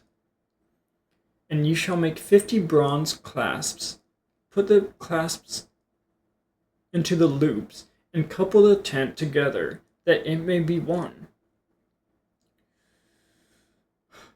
The remnant that remains... Oh my goodness, hold up. Let's just push forward a little bit. Alright. The remnant that remains of the curtains of the tent, the half curtain that remains, shall hang over the back of the tabernacle, and a cubit on one side and a cubit on the other side of what remains of the length of the curtains of the tent shall hang over the sides of the tabernacle, on this side and on that side, to cover it. You shall also make a covering of ram's skins dyed red for the tent, and a covering of badger skins above that. And for the tabernacle you shall make the boards of acacia wood standing upright. 10 cubits shall be the length of a board, and a cubit and a half shall be the width of each board. 2 tenons shall be in each board for binding one to another. Thus you shall make for all the boards of the tabernacle. And you shall make the boards for the tabernacle 20 boards for the south side. You shall make 40 sockets of silver under the 20 boards, 2 sockets under each of the boards for its 2 tenons. And the second side, and for the second side of the tabernacle, the north side, there shall be 20 boards, and their 40 sockets of silver, 2 sockets under each of the boards.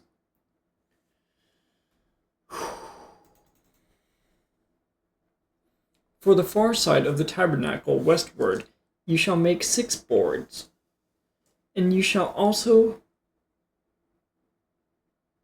make 2 boards for the 2 back corners of the tabernacle.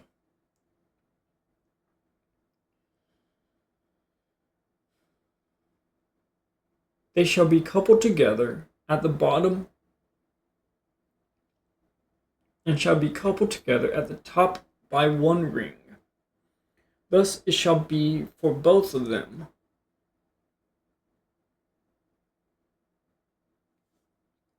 Thus it shall be for both of them. They shall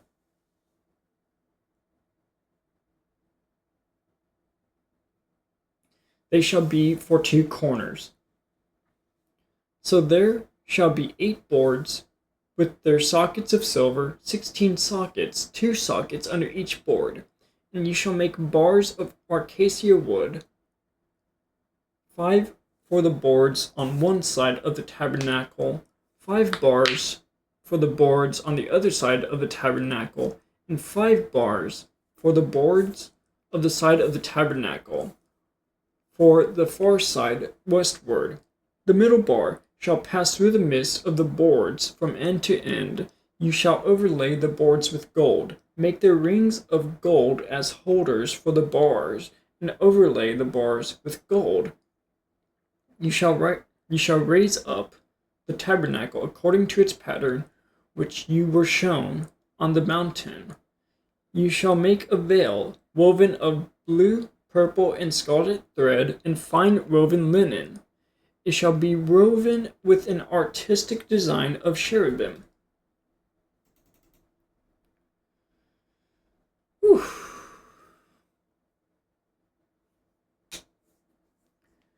You shall hang it upon the 4 pillars of acacia wood overlaid with gold. Their hooks shall be gold upon 4 sockets of silver.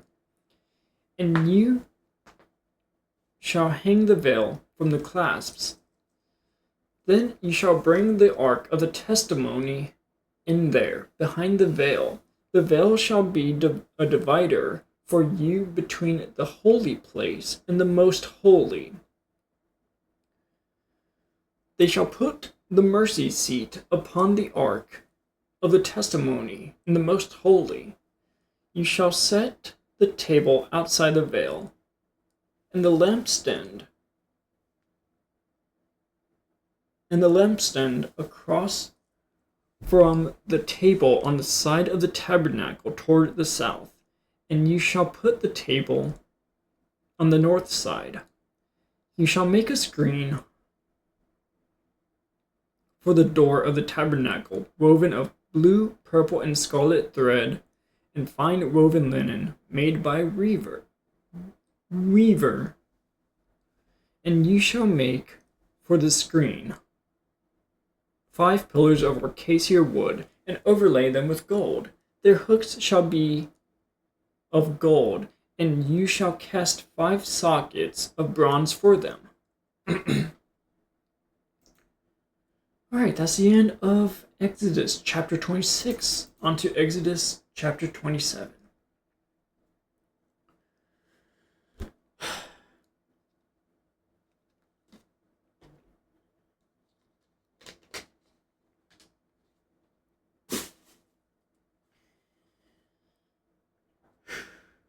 Alright.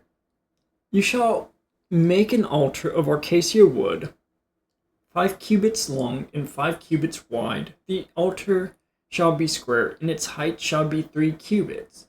You shall make its horns on its 4 corners. Its horns shall be of one piece with it, and you shall overlay it with bronze.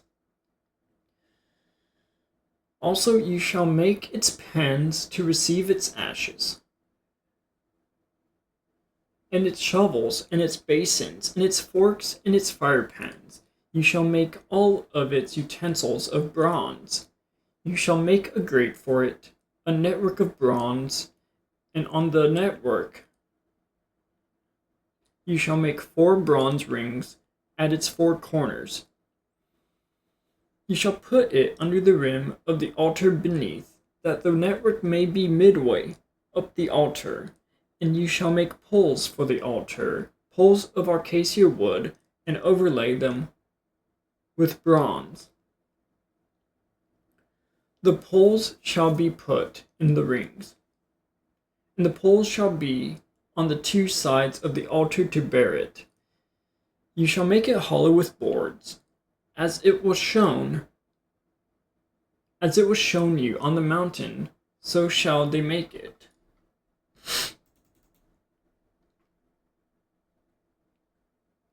You shall also make the court of the tabernacle. For the south side there shall be hangings for the court made of fine woven linen, 100 cubits long for one side, and its 20 pillars, and their 20 sockets shall be bronze. The hooks of the pillars and their bends shall be silver.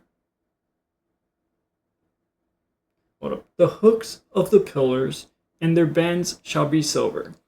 Likewise, along the length of the north side, there shall be hangings 100 cubits long, with its 20 pillars and their 20 sockets of bronze, and the hooks of the pillars and their bends of silver.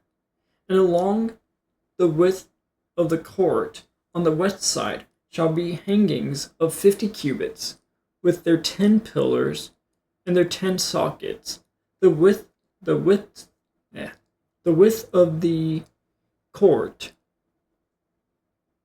on the east side shall be 50 cubits. The hangings on one side of the gate shall be 15 cubits, with their 3 pillars and their 3 sockets.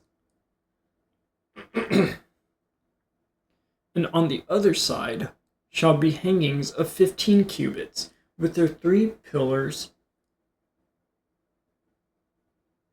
and their 3 sockets.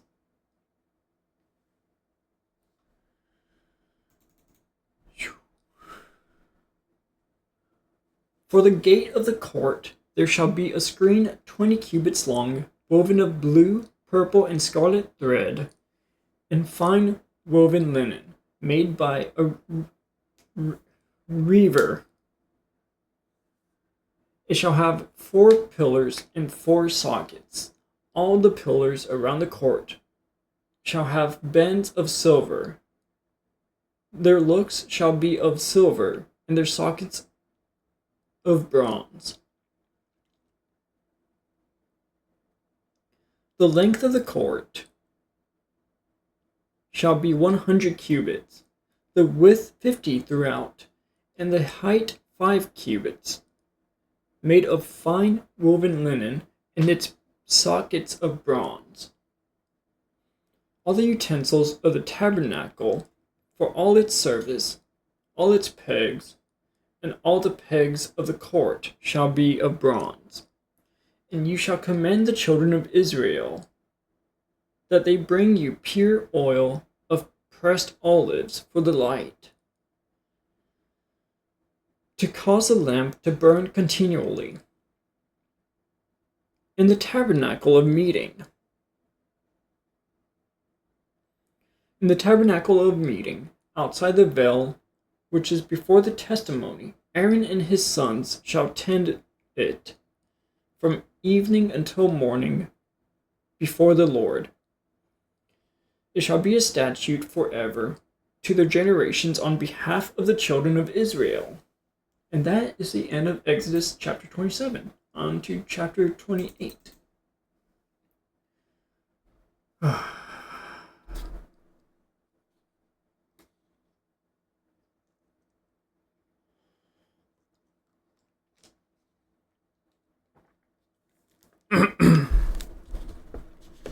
Now take Aaron your brother, and his sons with him, from among the children of Israel, that he may minister to me as priest.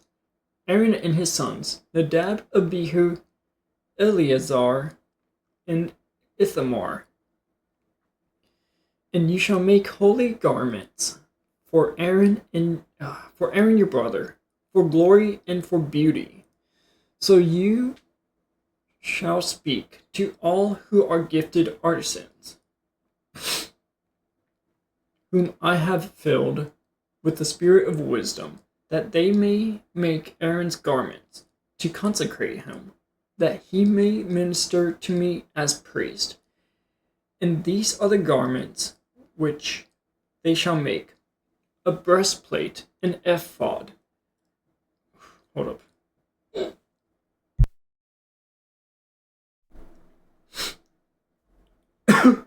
Hold up.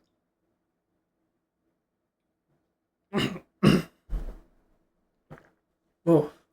A breastplate, an ephod, a robe, a skillfully woven tunic, a turban, and a sash. So they shall make holy garments for Aaron your brother and his sons, that he may minister to me as priest. They shall take the gold, blue, purple, and scarlet thread, and fine linen, and they shall make the ephod of gold, blue, purple, and red and scarlet thread, and fine woven linen, artistically worked. It shall have 2 shoulder straps joined at its 2 ledges.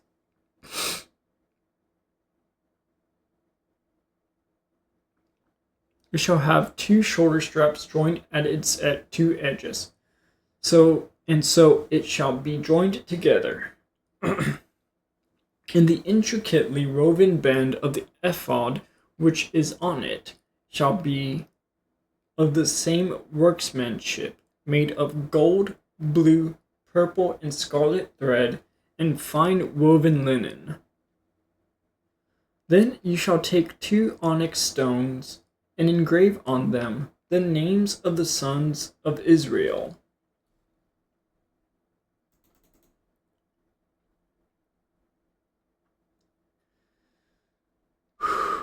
Six of their names on one stone, and 6 names on the other stone, in order of their birth, with the work of an engraver in stone, like the engravings of a signet. You shall engrave the 2 stones with the names of You shall engrave the 2 stones with the names of the sons of Israel. You shall set them in the settings of gold. You shall set them in settings of gold. And you shall put the 2 stones on the shoulders of the ephod as memorial stones for the sons of Israel. So Aaron shall bear their names before the Lord on his 2 shoulders as a memorial. You shall also make settings of gold, and you shall make 2 chains of pure gold like braided cords, and fasten the braided chains to the settings. You shall make the breastplate of judgment, artistically woven according to the workmanship of the ephod. You shall make it of gold, blue, purple, and scarlet thread, and fine woven linen you shall make it. It shall be doubled into a square. A span shall be its length. Alright, what's a span? And a span shall be its width.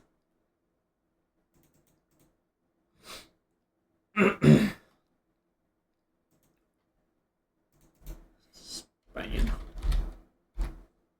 The full extent of something from end to end, the amount of space that something covers. Of a bridge, arc, etc., extend from side to side of. I feel like that's not really answering my question. It shall be doubled into a square.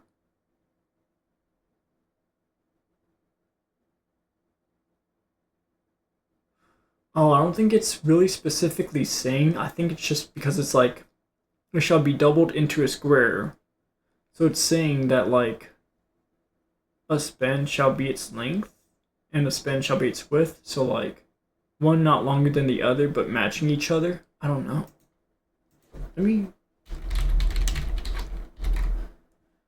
In the Bible, a span is a unit of length roughly equivalent to the distance between the tip of the thumb, okay, and the tip of the little finger when the hand is fully extended. So the pinky?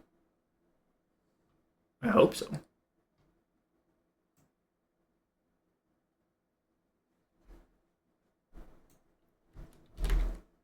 Span.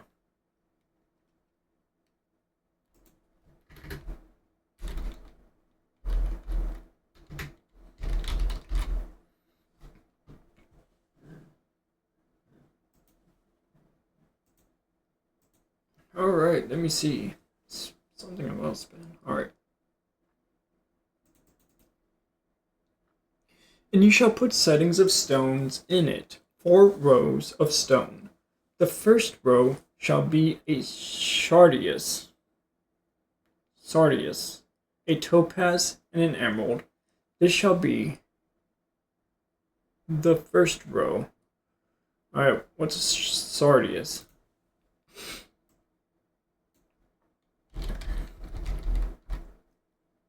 A red precious stone mentioned in the Bible.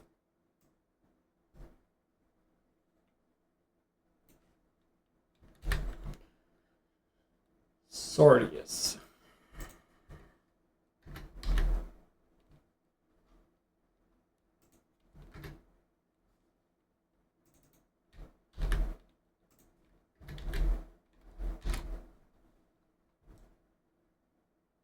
Okay, let me see here now.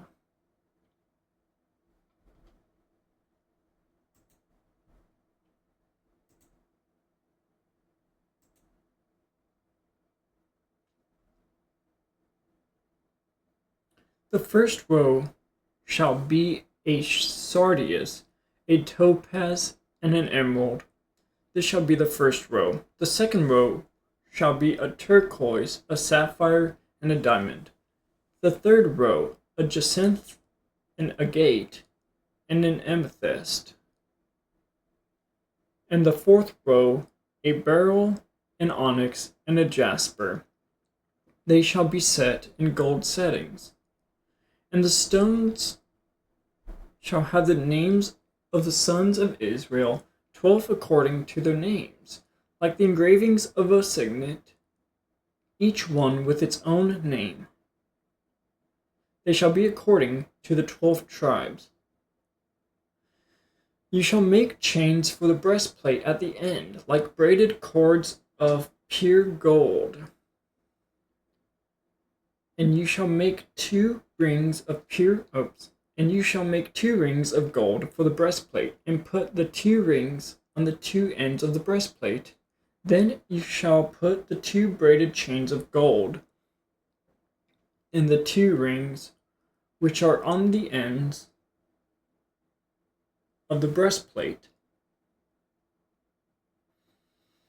And the other 2 ends of the 2 braided chains you shall fasten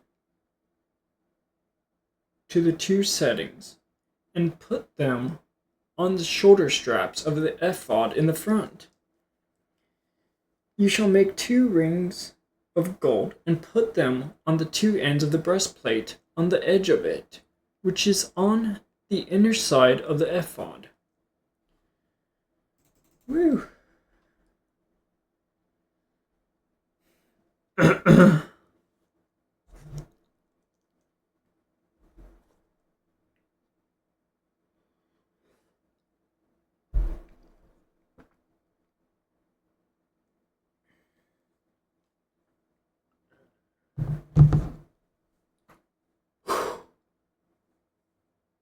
Alright.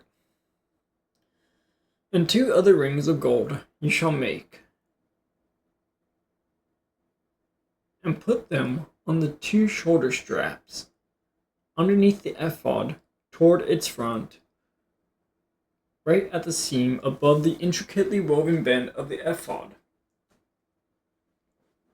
They shall bind the breastplate by means of its rings to the rings of the ephod, using a blue cord so that it is above the intricately woven band of the ephod, and so that the breastplate does not come loose from the ephod. So Aaron shall bear the names of the sons of Israel on the breastplate of judgment over his heart.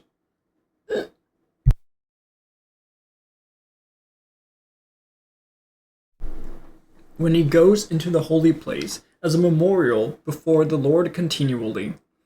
And you shall put in the breastplate of judgment the Urim and the Thummim, and they shall be over Aaron's heart when he goes in before the Lord. So Aaron shall bear the judgment of the children of Israel over his heart before the Lord continually. You shall make the robe of the ephod all blue. There shall be an opening for his head in the middle of it. It shall have a woven binding all around its opening, like the opening in a coat of mail.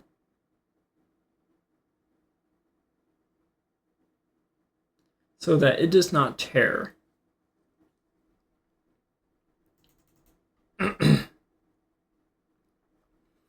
And upon its hem you shall make pomegranates of blue, purple, and scarlet all around its hem, and bells of gold between them all around. A golden bell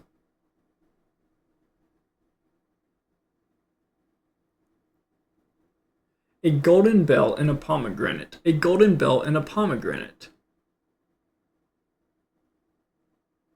Upon the hem of the robe all around. Why does it repeat twice unless that's an accident? A golden bell and a pomegranate. A golden bell and a pomegranate. I mean, mistakes were made, we're only humans. Anyways. And it shall be upon Aaron when he ministers, and its sound will be heard when he goes into the holy place before the Lord, and when he comes out, that he may not die. You shall also make a plate of pure gold and engrave on it, like the engraving of a signet, holiness to the Lord, and you shall put it on a blue cord, that it may be on the turban. It shall be on the front of the turban.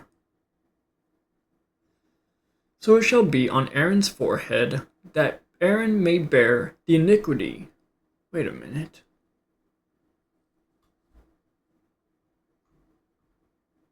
That may bear the iniquity. What?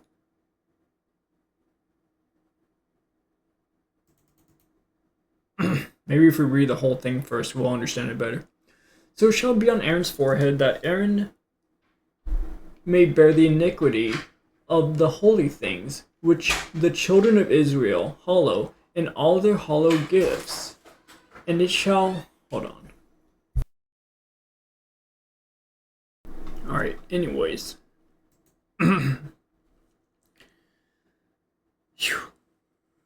So it shall be on Aaron's forehead that Aaron may bear the iniquity of the holy things which the children of Israel hallow in all their hollow gifts. And it shall always be on his forehead, that they may be accepted before the Lord. I'm so confused. We're going to return back to that passage for a moment after we finish reading. You shall skillfully weave the tunic of fine linen thread. You shall make the turban. Hold up. You shall. I am losing it.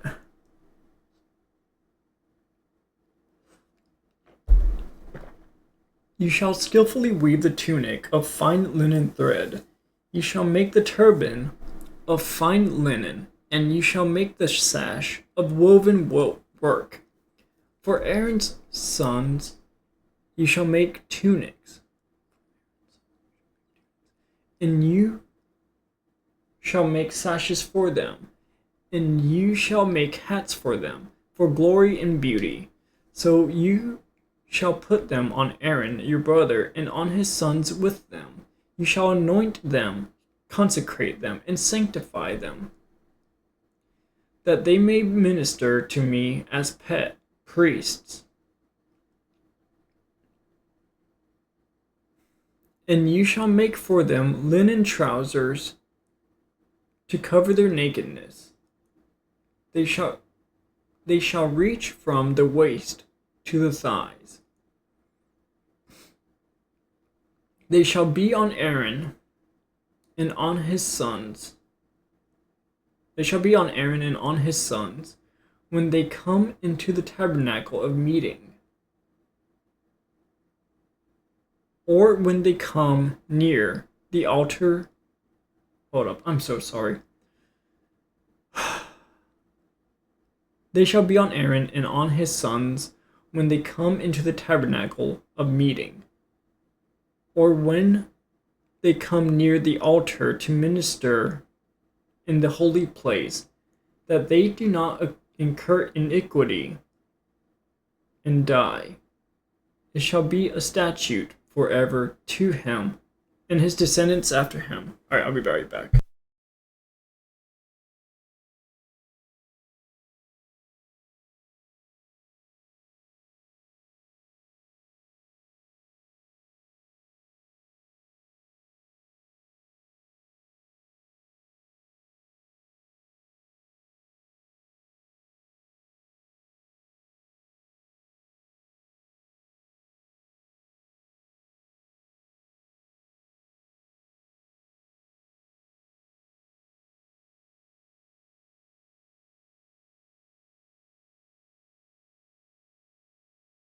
Okay, so let's see.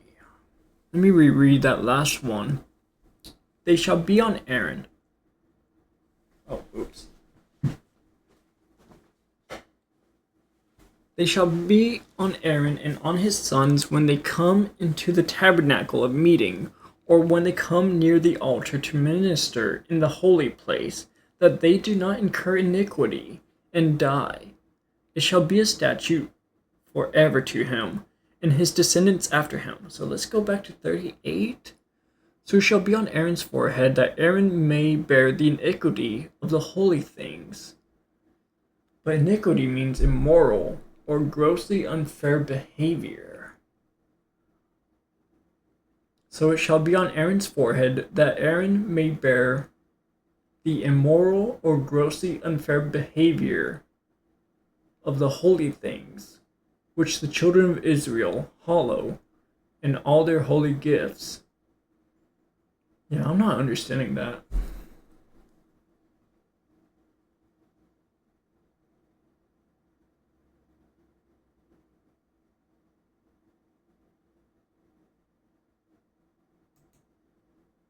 Alright, well, that's the end of Exodus chapter 28. Can I handle this one? Let me see, because my plan is to get to 31, right? Okay. uh, shoot. All right, we have 38 plus 47, right? No, 46. So that'd be about 84. I don't know if my throat can handle that.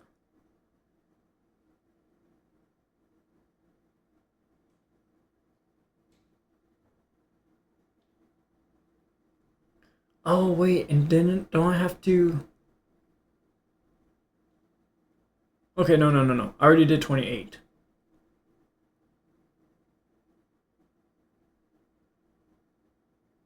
Okay. Yeah. I don't think I'm gonna make it a 31. So we're gonna call it there.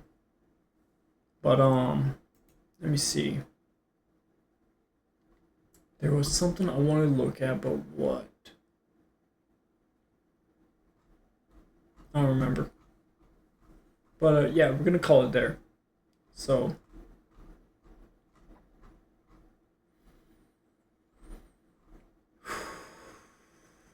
this area is definitely one of the tougher ones, cause like I don't know, it's just rough.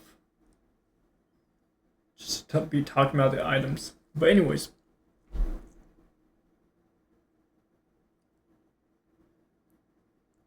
like it's interesting to know what the items are that's being built, but at the same time, it's like the names. It just doesn't hold any relevance to me at the moment. So I think it just feels more dreadful. But it's still interesting to know how they're building it or how the design is working.